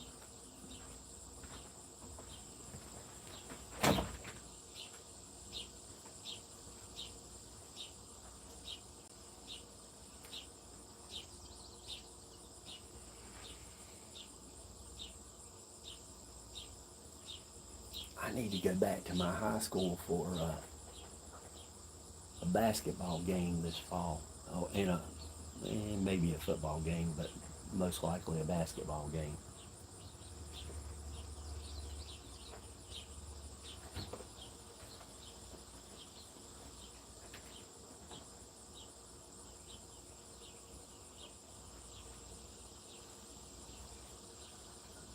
I used,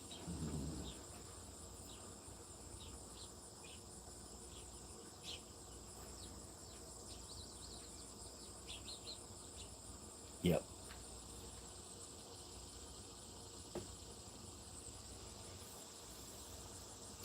Except for Keith Richards. Keith Richards has drank so much, he's embalmed.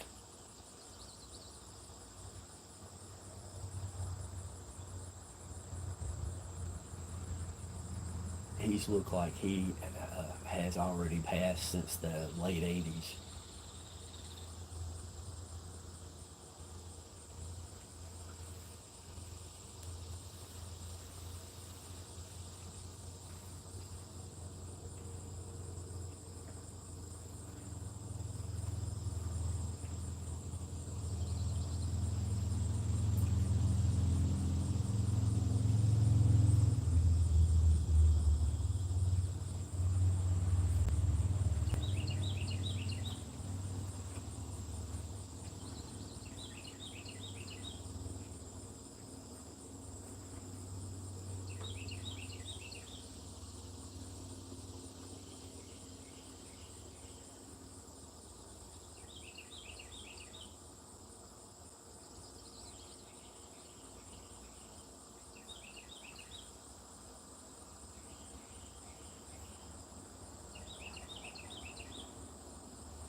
Yeah, Malcolm Jamal Warner.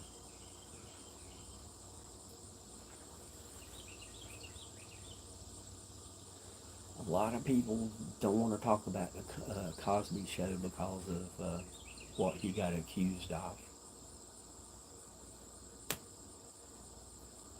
Cosby had, in one of his comedy routines, he had one of the funniest lines for parenting advice. He said he looked at his kids when they were in trouble and he told them, I brought you into this world, I can take you out.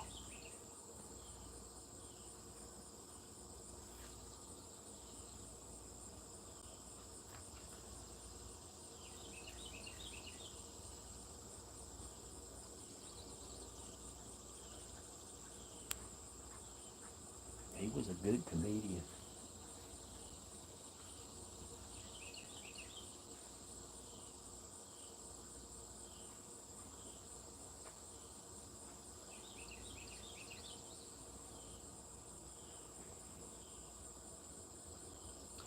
Yeah, John P.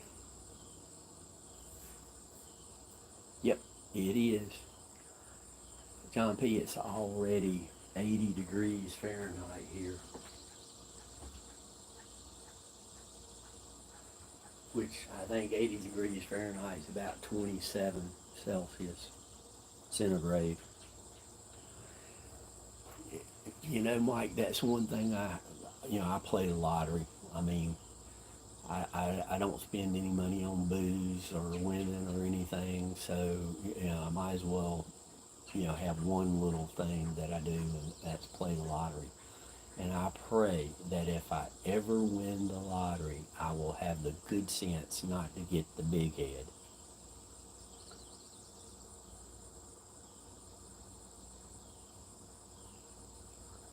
I have seen one,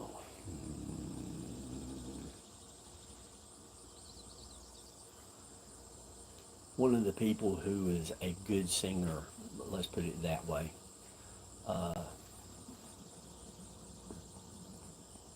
and I'm not talking about national, I'm just talking about somebody on YouTube.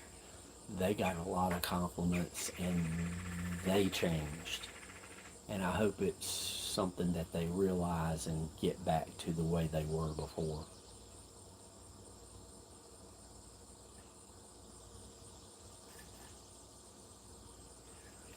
Yeah, one of our games, the Mega Millions, went from $2 a ticket to $5 a ticket. And it's like, nope, not getting my money. Going from $1 to $2 was bad enough. Ben T, what's happening, Ben?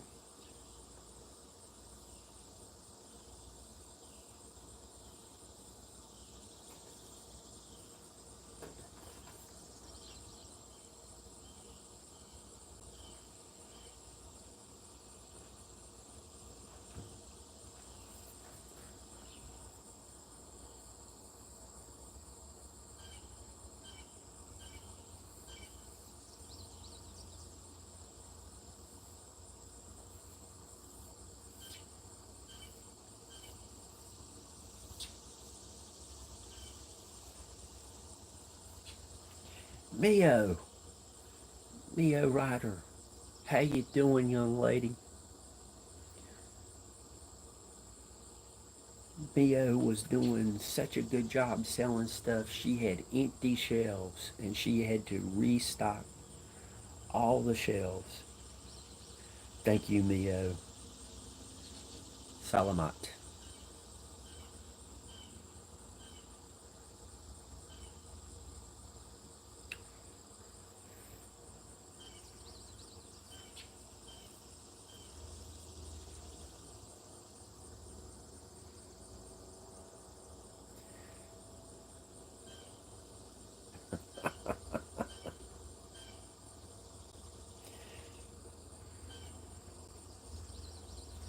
That's one thing I'm going to do, Mike.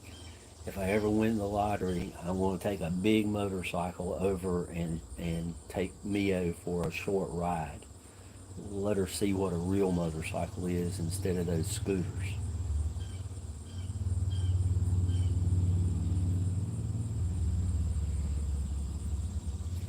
Mio is an excellent singer. If she could get over her shyness, she could get on America's Got Talent and she'd win.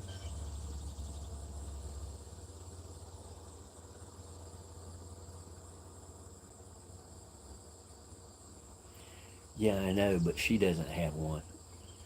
She's got those scooters.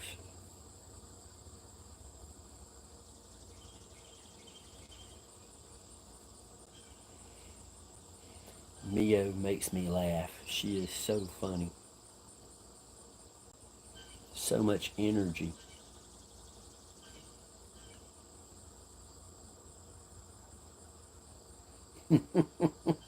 I didn't say, I'm not trying to get you to get a big one anymore. One of our mutual friends, me and John, Joa, is down in Florida and they ride a scooter. I think it's a 150cc.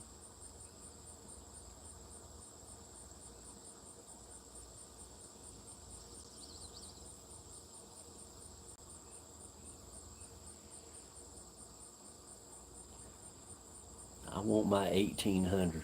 I want to be able to get out of the way of cars.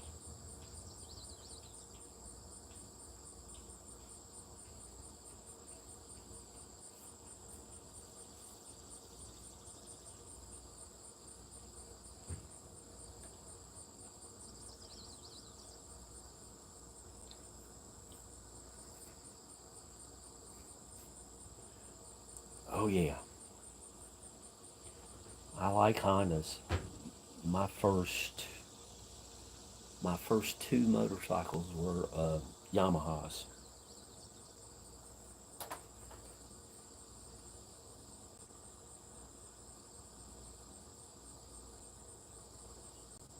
Yeah, yeah, Mike.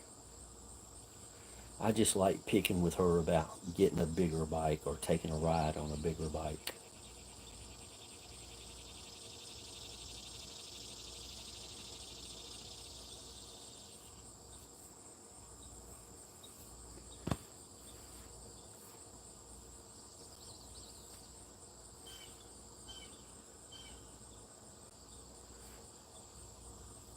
Mio, come to America. We will ride the Blue Ridge Parkway from start to finish.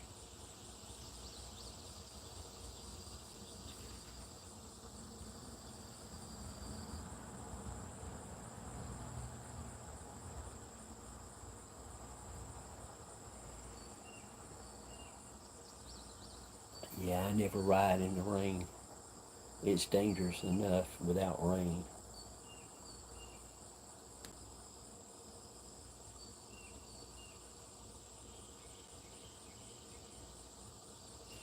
Oh no, I would put her on the back of the motorcycle and drive her up the Blue Ridge Parkway.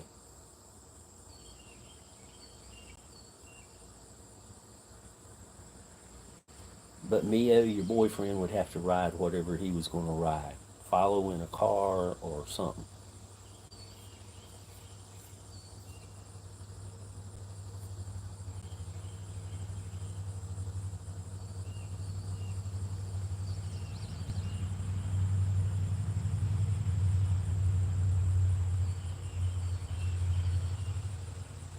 I know. But you know, Mio, like I say, if you're going to dream, dream big because it costs the same to dream big as to dream small.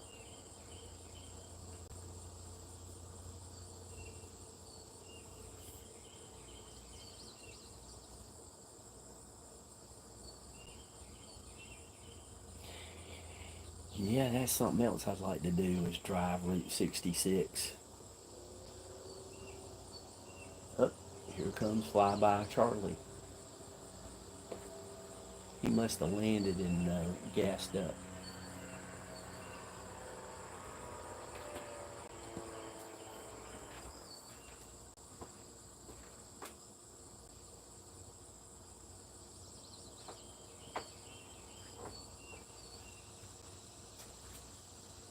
Unfortunately, he's still behind the trees. Stevie B.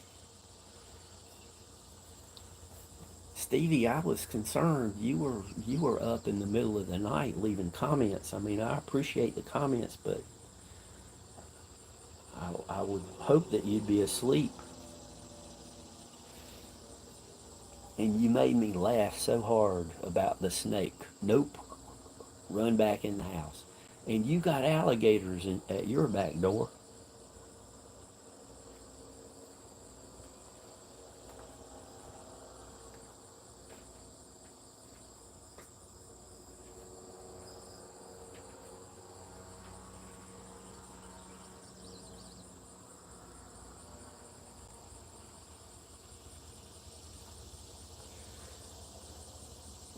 Stevie, at this point, welcome to Why the Fascination morning show.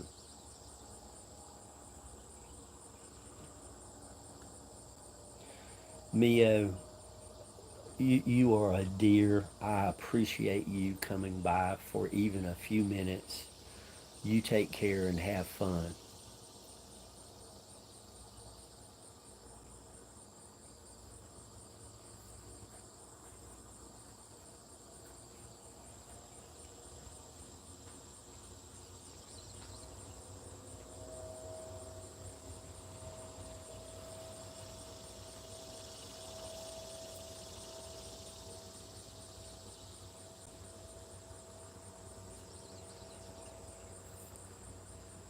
Well, get a good night's sleep then.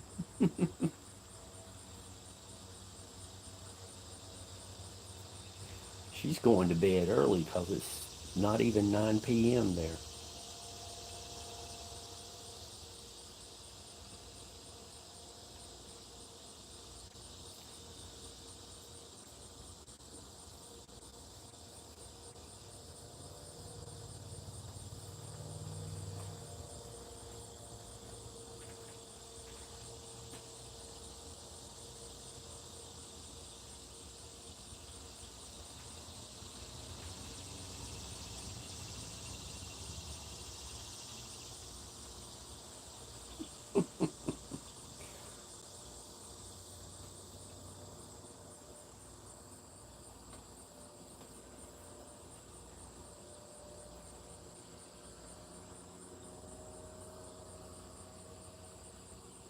Uh oh. Uh oh. Mio, well, I hope you feel better soon. Good night's sleep and wake up feeling great. That's what we hope for.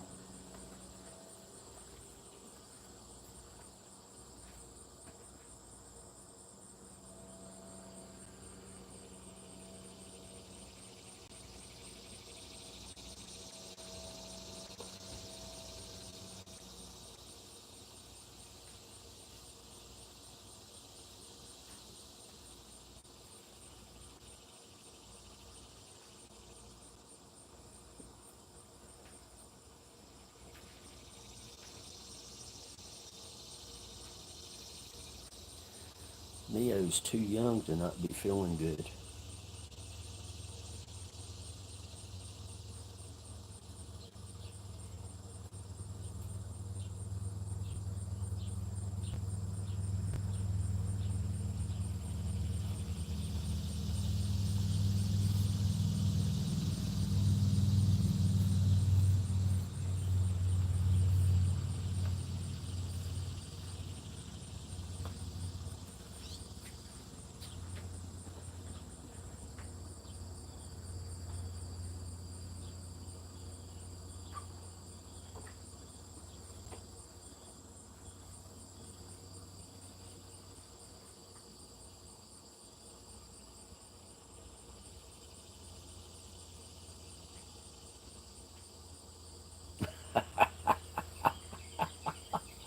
Sometimes he's nice.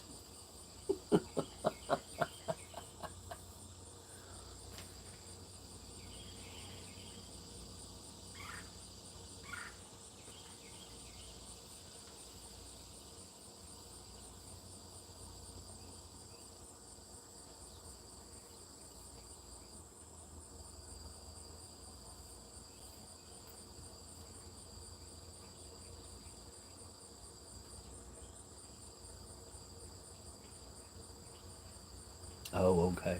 Good job, Mike. Good job.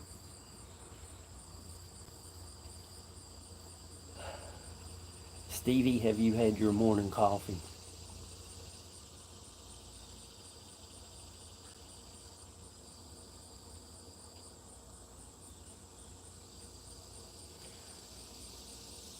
I think Roger Blair was making coffee because he's been a little quiet.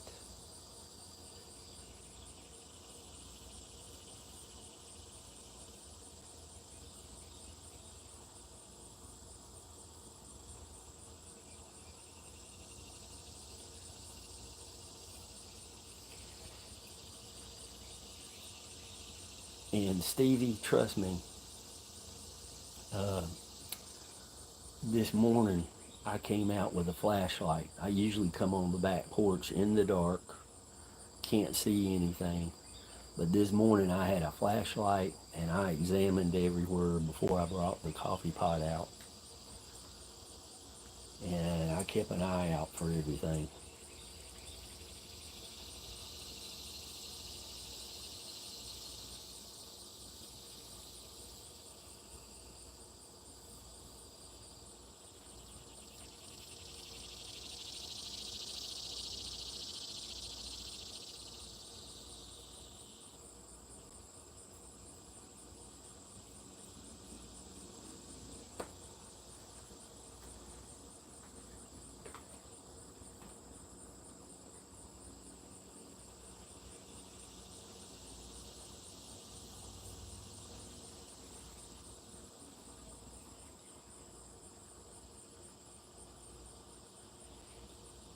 As long as you're okay, Roger, that's all that matters. And it's Sunday morning. Ease into your Sunday morning.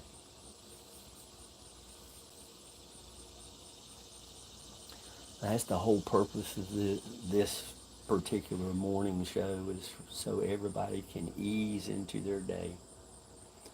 Take a break from lunch or get relaxed before going to bed, depending on what part of the world you're in.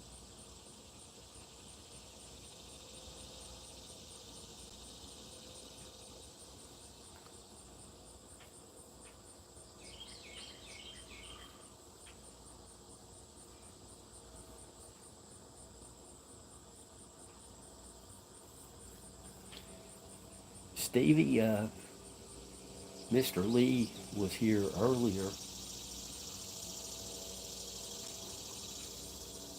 Michael Haywood was here for a while.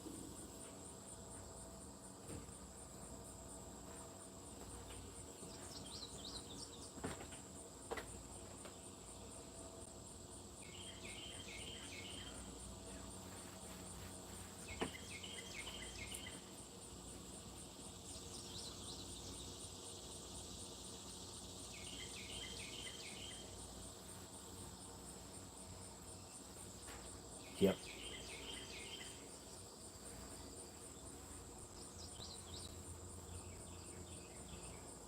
Sometimes the birds cooperate and we get a nice background sound.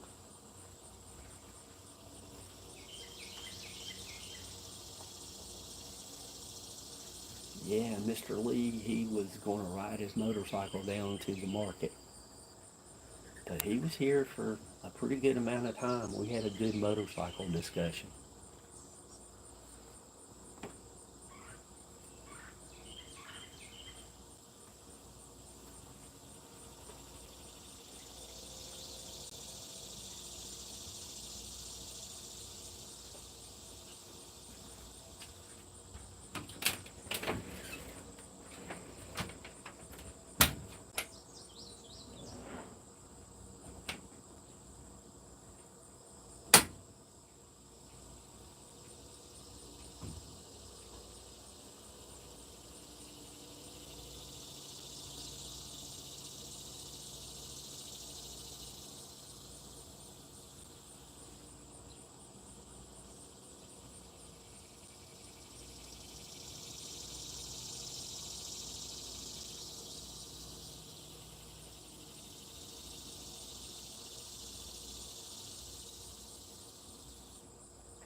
Mike, if you'd have showed up at 6 a.m. when I had a full pot of coffee, I would have offered you some.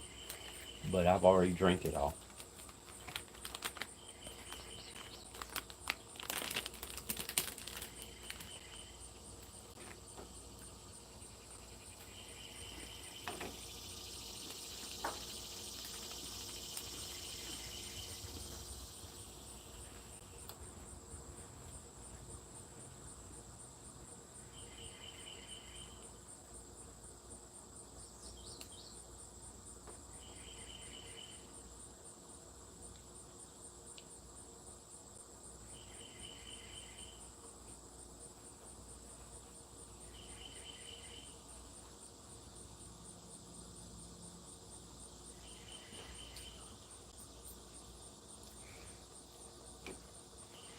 I thought you were a farmer and got up early.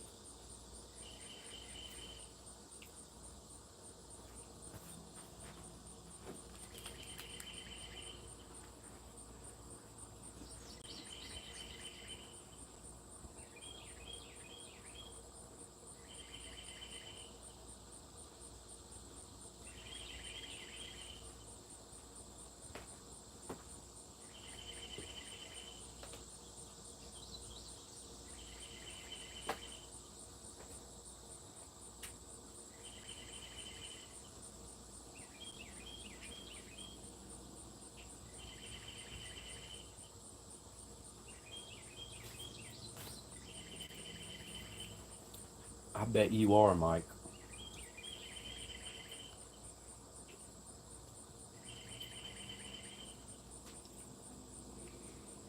That's one thing about being a farmer.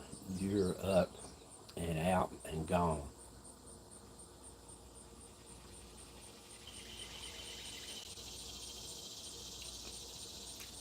Mike, what time does the sun come up there, local time?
So that's 6:30 our time.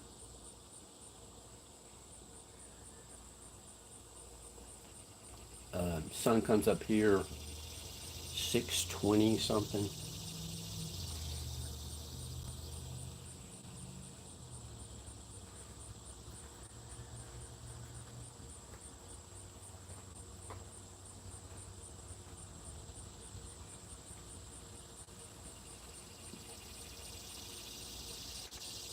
I would guess you probably get about 45 minutes more daylight than what we get here.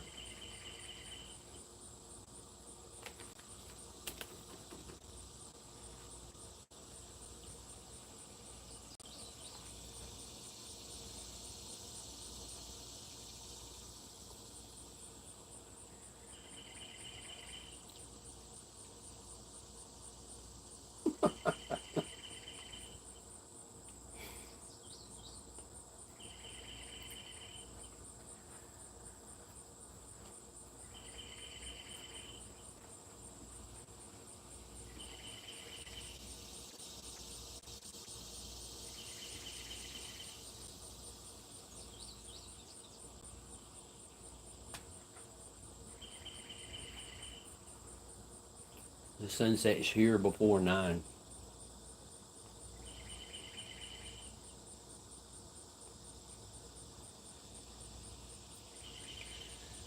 about 45 minutes to an hour more daylight. And I bet you have past an hour of more daylight than what they get down in Florida.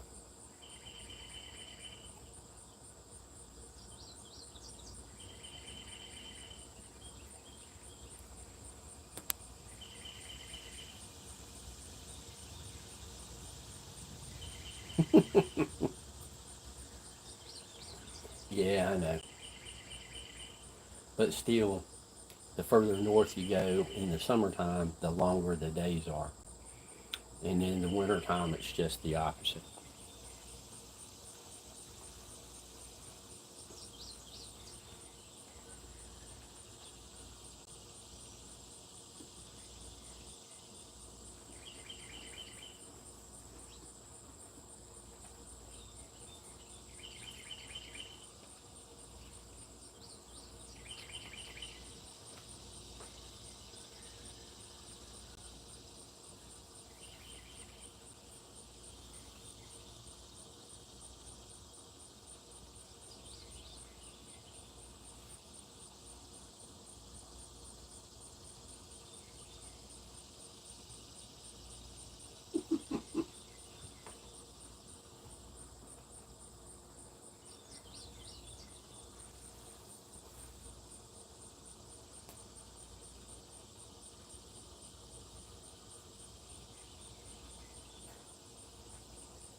I wimp out. I put a little honey in my first cup.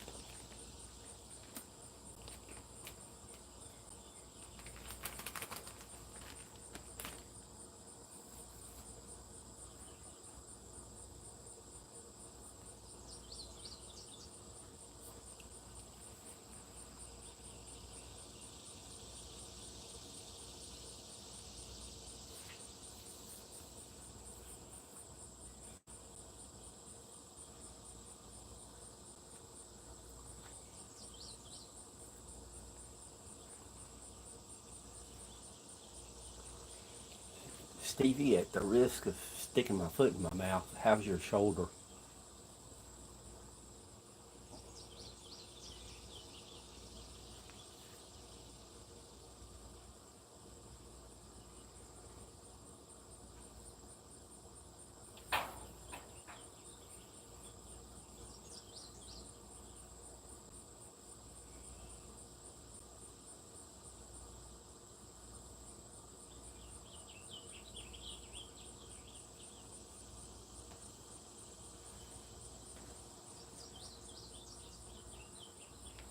Yeah, about a spoonful.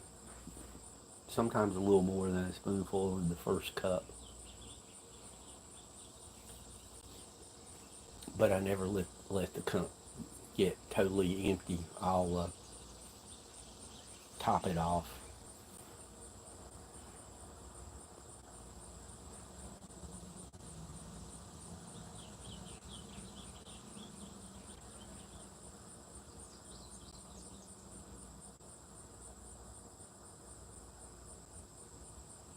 Well, I was just hoping for everything's back to normal and good shape, but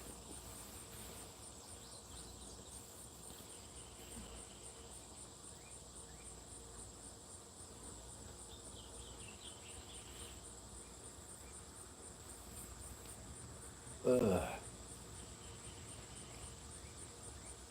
I just got a bad feeling that something bad happened somewhere.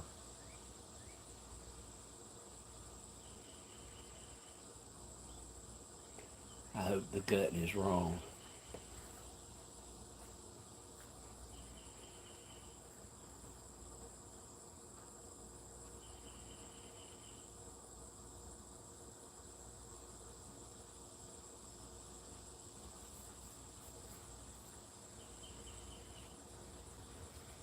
Nothing to tell, just got a bad feeling.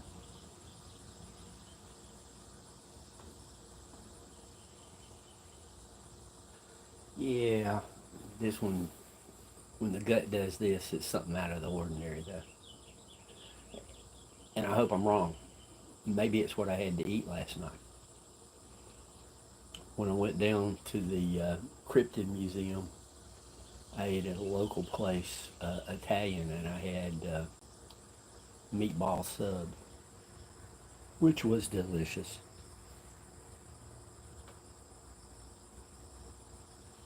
I don't know, Stevie. It's just gut reaction.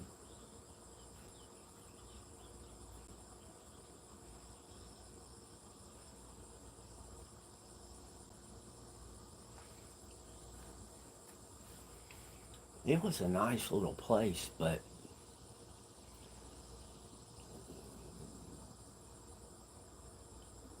the sub was fantastic, but the drink was a little flat, no fizz, and they used an off-brand ketchup that was so-so. But the atmosphere was great. The waitress was fantastic. The owner was fantastic. Good group of people in there, and the prices were right.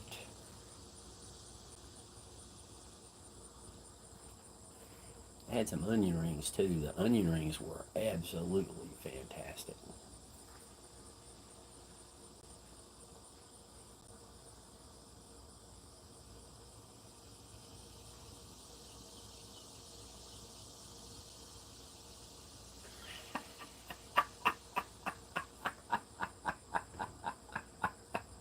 Okay, Mike,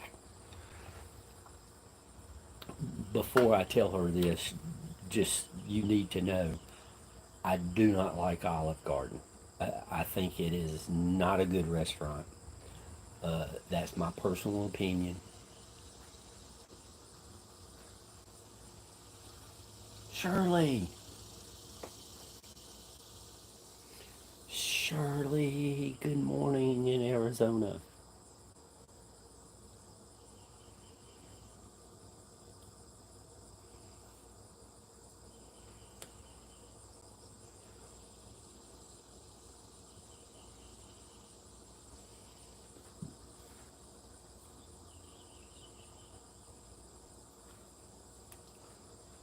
I hope to get out that way one day and go to Arizona,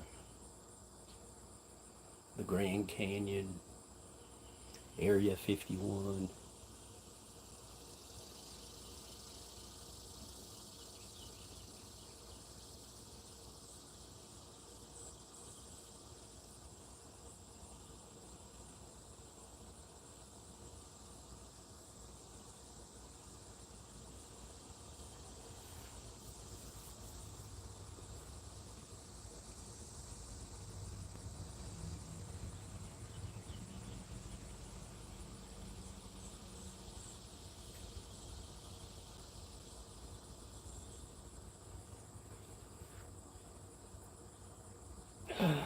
Oh no, Shirley. Well, Shirley, we'll all be praying for you. And those that don't pray, hopefully they'll meditate good vibes your way.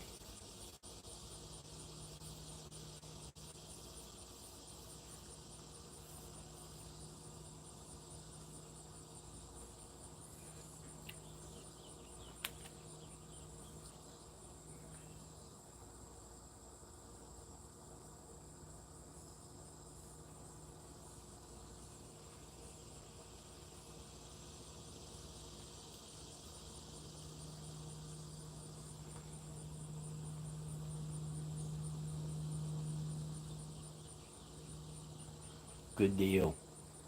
It's always good to see you. I look forward to seeing you totally healthy and sea free.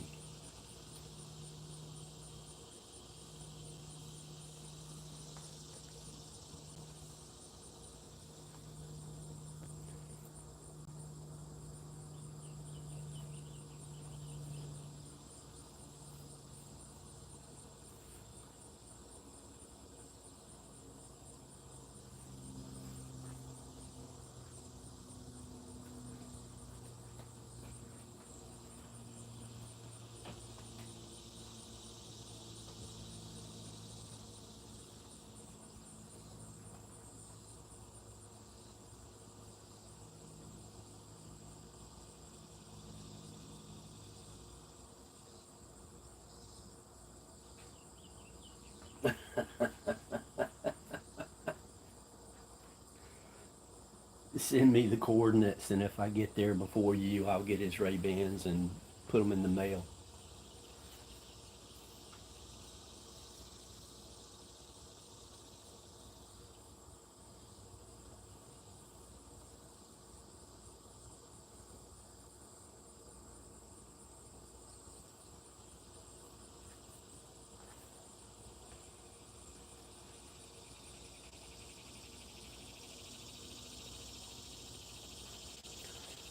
Up in Virginia, kind of central southern-ish, somebody was walking through the woods and they found a rifle leaned up against a tree, and they estimated that it had been leaned up against that tree for almost 100 years. Uh, this was in the 80s, I think, late 80s.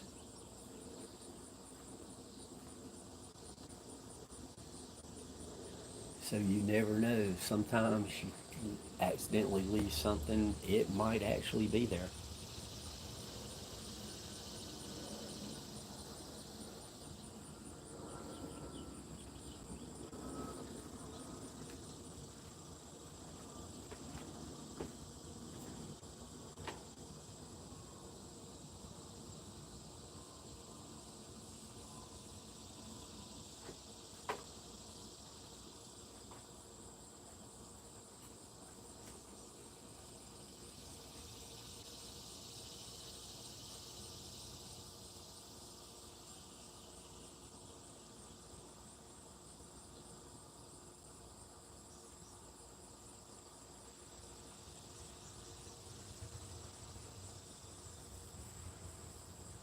If you're asking what I was talking about, it was a rifle or long weapon of some sort.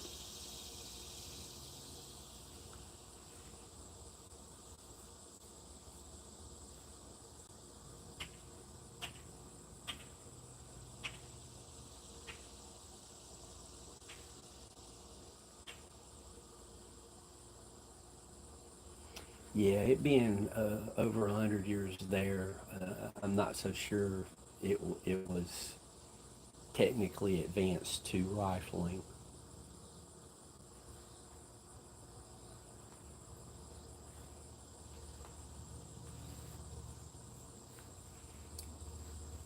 I don't remember exactly when that was achieved.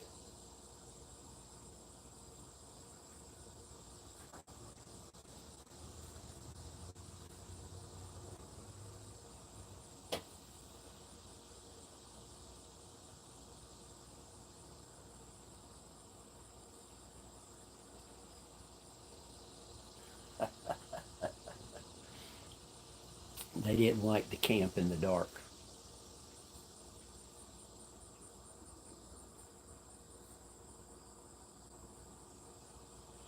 And that's one of the places I would like to go is the Mogollon Rim, because that's where Travis Walton was taken.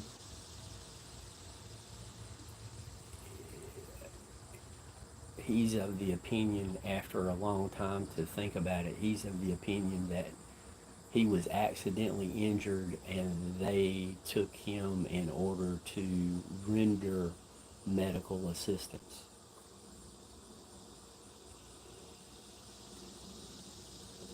It's my southern accent, y'all.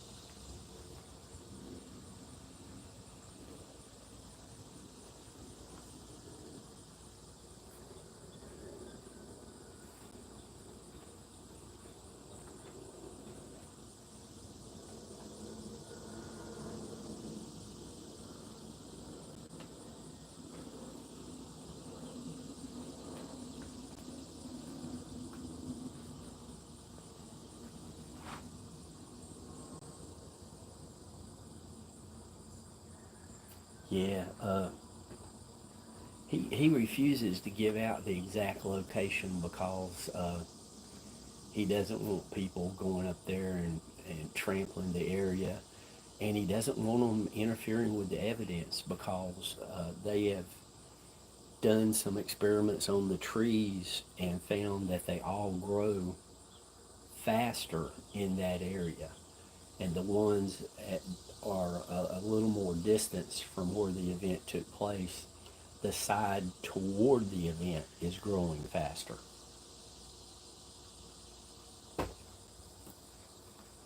I know what you mean, Stephen. Place I was working flew us out to Denver, and our first day there, we had a little free time, and we drove into Estes Park in the Rockies. And I was looking at it and didn't even know, but that was the hotel where The Shining was filmed.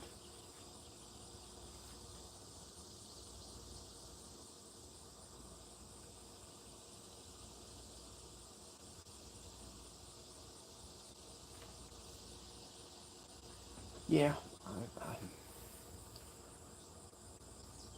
I'm kind of torn between telling people exact locations of some of the stuff I find. I mean, it's public property and anybody can go there, but some things I'll give exact locations and some things not so much.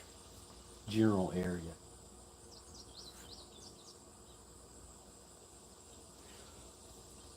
Yeah, you get out in the wilderness, you're not necessarily the top of the food chain,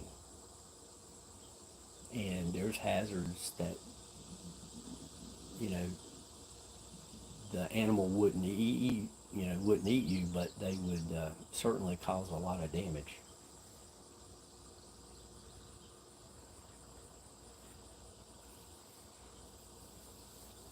It's like that video of the middle of the waterfalls. I wouldn't climb up that cliff at just any time. I mean, all the conditions had to be right. There was nobody else around, no kids to watch, and then try to emulate the climb.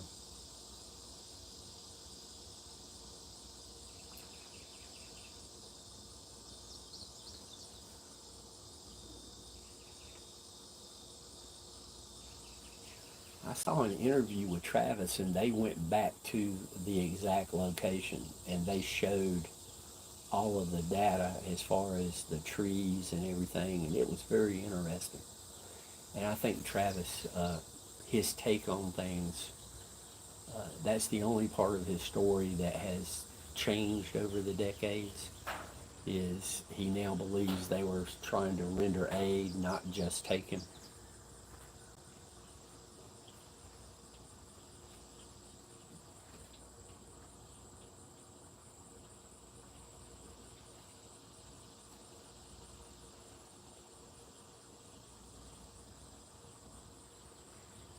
Yeah, I can't say I go glamping because I still use a tent, but I go what we call car camping.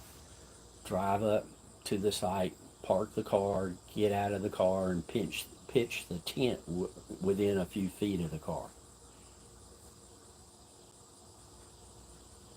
Uh, and I've lived in a home with no bathroom. Don't care to experience that camping, so I want a bathhouse within 100 yards of my tent. That's just my personal preference.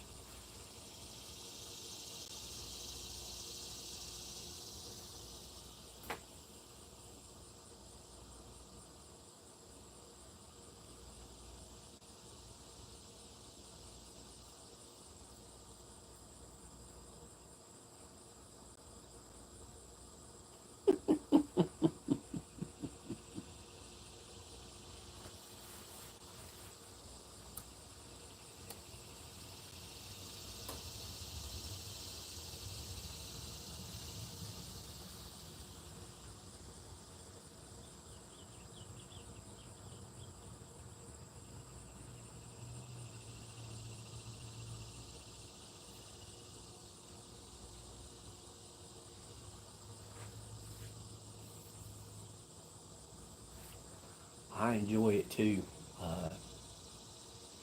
Most of the trails, especially around here, I mean, the East Coast has been settled for over 300 years pretty much.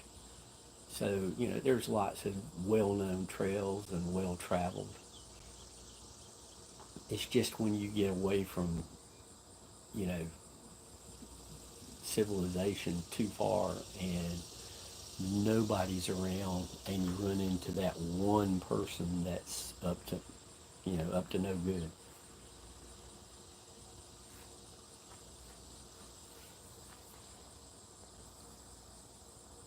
And I think it's healthy to be walking around outside away from cell towers and all the other technology.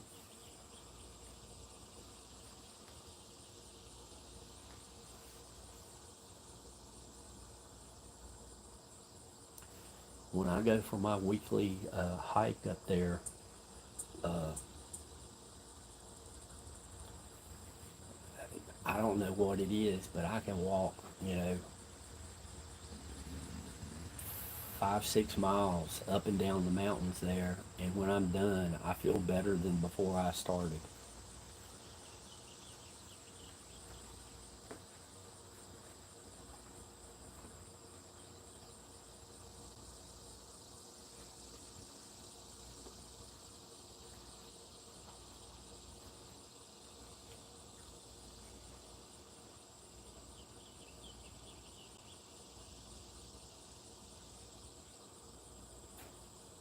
Yep. In younger days, when I was doing almost exclusively waterfall photos, I've started on, 2 mile trails through the woods at 4 a.m. so that I'd be sure to be at the waterfall and set up for when the sun started coming up, and never thought twice about it. And I was up in bear country and bobcat, and some say cougars, but most people say we don't have cougars anymore.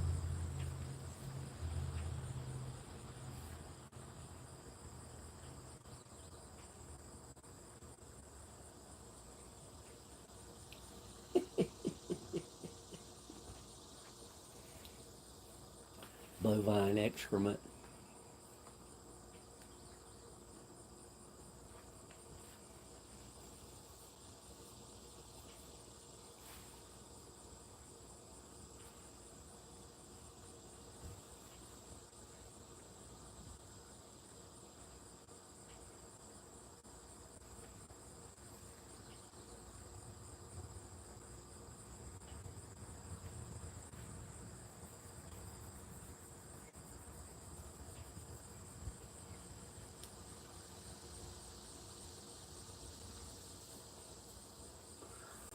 Well, before Bigfoot was seen all around the world, I mean, the stories of the Yeti was, I, I mean, I probably heard about Yeti when I was like 6, 7 years old, something like that. And then the Patterson film in California. Oh my goodness.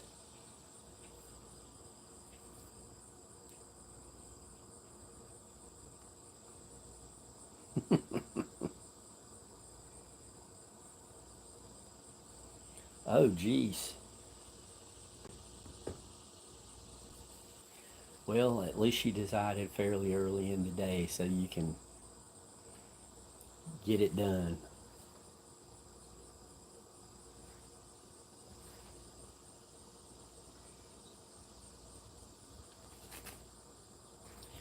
Yeah, I've not done much hiking either, Stevie. The heat and the humidity, nah.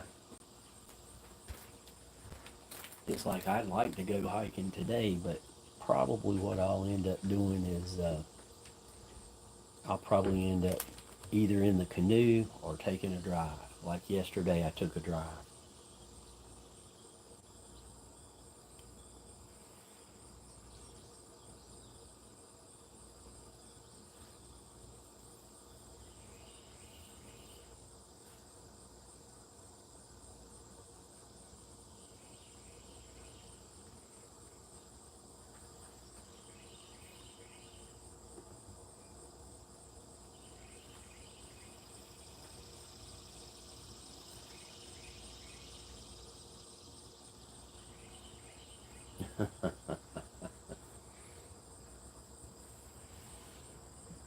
So what are you actually driving 100 miles for? Visit family?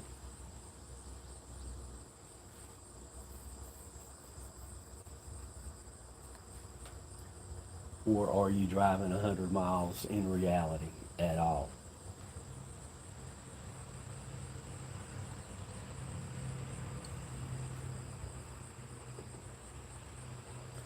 You know what, Stevie B? That's probably why that snake was trying to get in my house.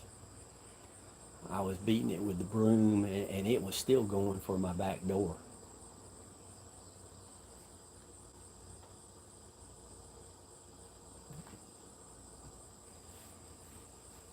Well, you have fun shopping.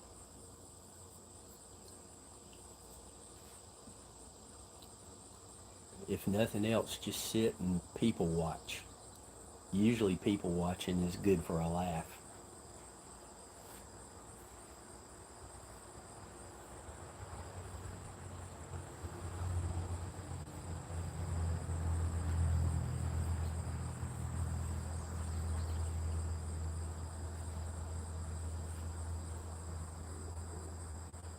Uh oh. I just said that's probably one the snake didn't want to stay outside because of the heat and humidity.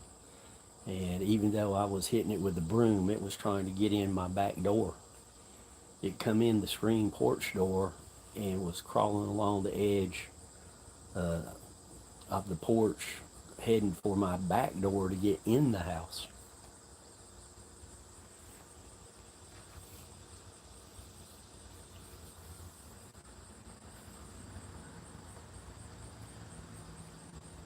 But by that time, like I said, I had the broom and I couldn't sweep it out, but I prevented it from getting to the back door.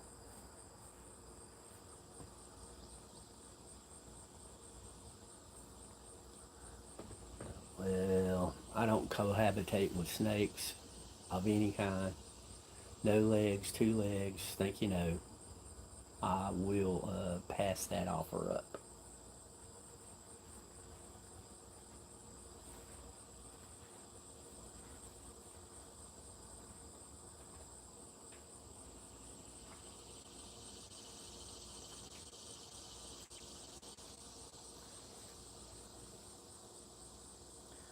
And Mike, I'll be sure to tell somebody how much I love Olive Garden. You just remember that it's not true.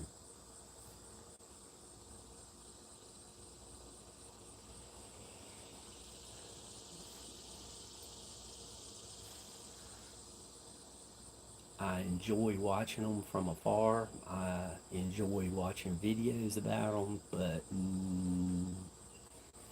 I'm not a huge fan otherwise.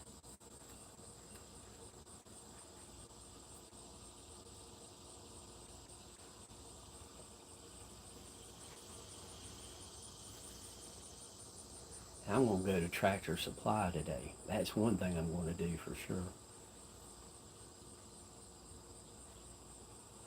Oh, and Mike, I hadn't forgot about your device to get your wife's attention without running out of items. I have been just a little bit surprised that the size of the stuff is so important and the materials. So, but I'll be doing a video on that as soon as I get the correct materials.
laid back day for you is well deserved.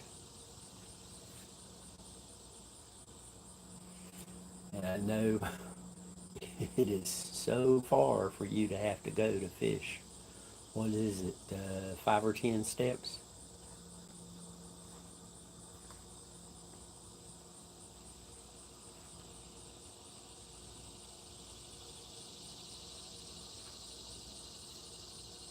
Yep.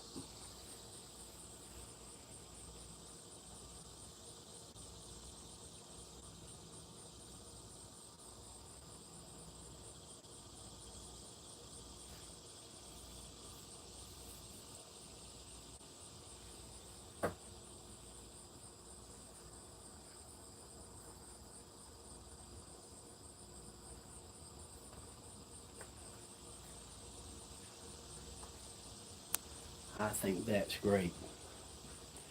There was a property up in the mountains close to Wilkesboro that went up for sale uh, mid 90s, something like that. I couldn't afford it, but man, it, I would have been in heaven if I'd have been able to afford it because it had a 30-foot waterfall on the property.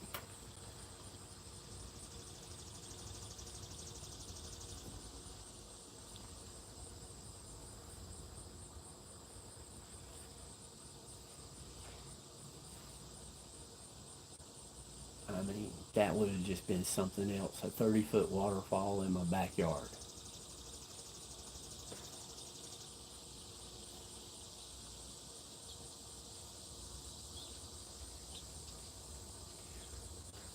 I think I would be able to have the best cookouts of anybody I know. Hey, come on over. We're going to crank up the barbecue next to the waterfall. How cool would that be?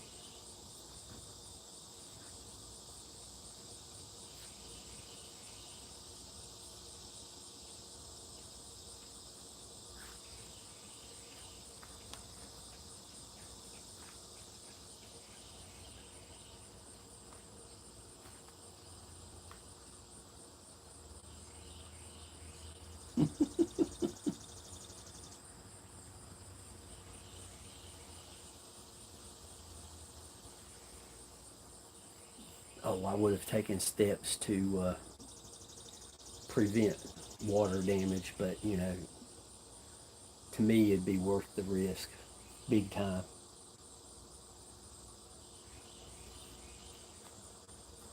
Guys, pardon the noise. I gotta unplug the phone here.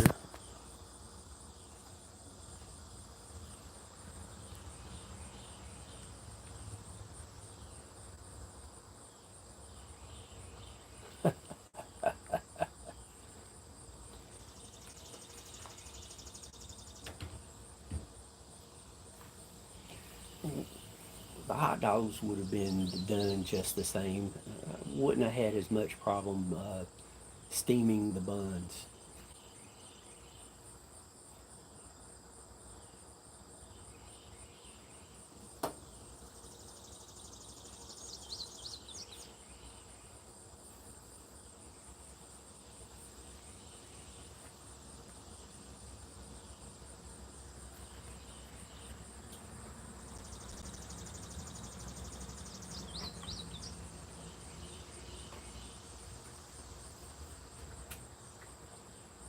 Mike, do you remember a restaurant called Lums? Lums. Their big thing was steaming hot dogs in beer.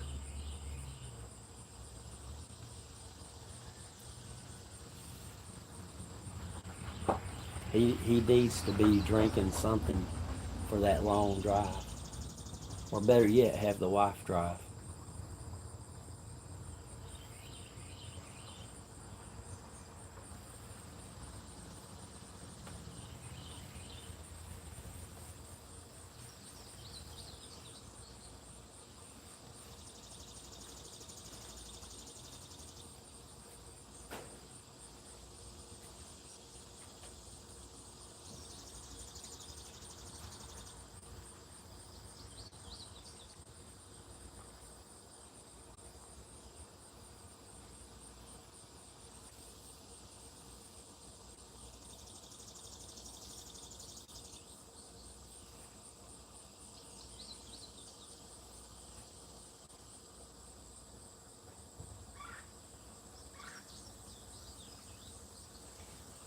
Well, a lot of people swore by them.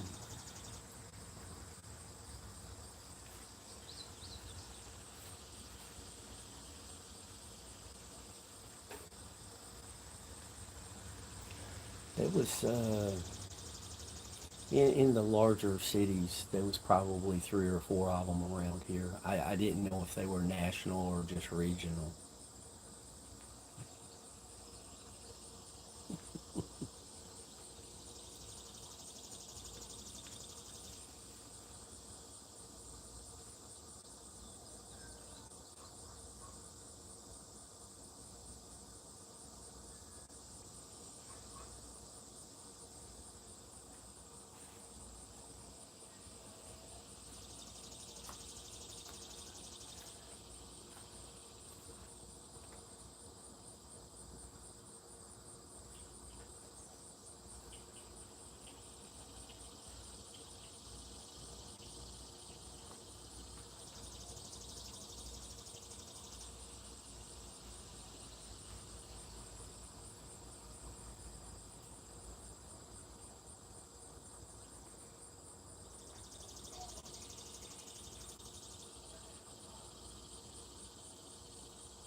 BNT, you take care. Thank you so much for joining us this morning.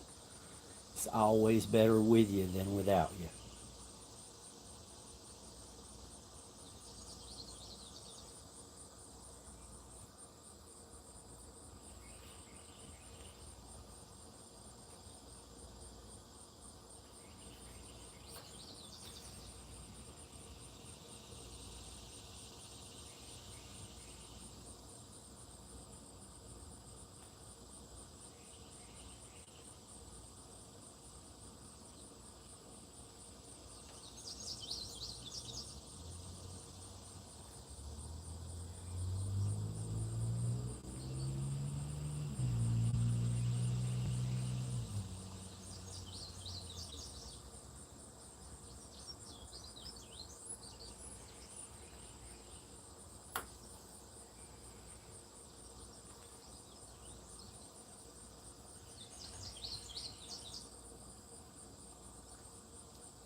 The other day when I was mowing, the birds were so loud I could hear them over the lawnmower.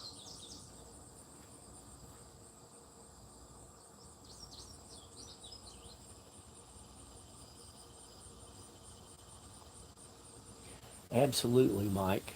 See you Tuesday night, if not sooner. If you go live, I try to at least pop in long enough to say hello. If Kathy's in your live, I'll be sure to make comments about certain restaurants.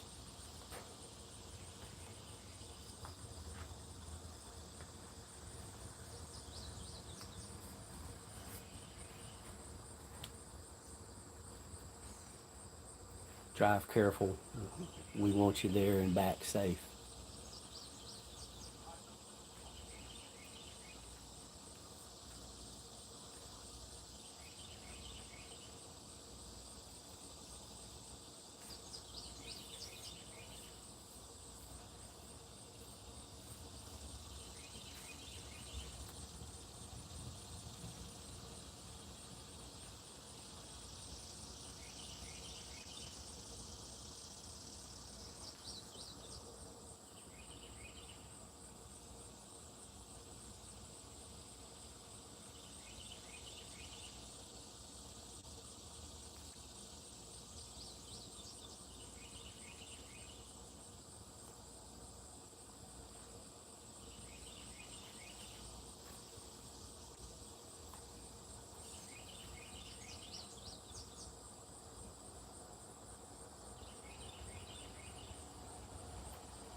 Stevie, I hope that your little fishing expedition today turns into a new record for you and we get to hear all about it, like I say, Tuesday, if not sooner.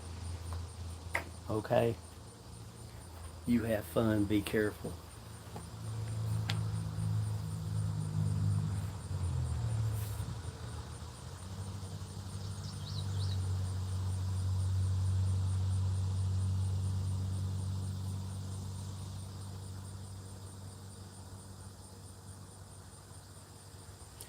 Well, you started out your day in tune with nature, so now let's see if your easing into the day works out in a positive way. That would be fantastic. And with that, I think I'm going to call it a morning also. Thank every last one of y'all for help spoiling me and coming in for morning coffee. I hope everybody's day is smooth and relaxed. We will catch you next time.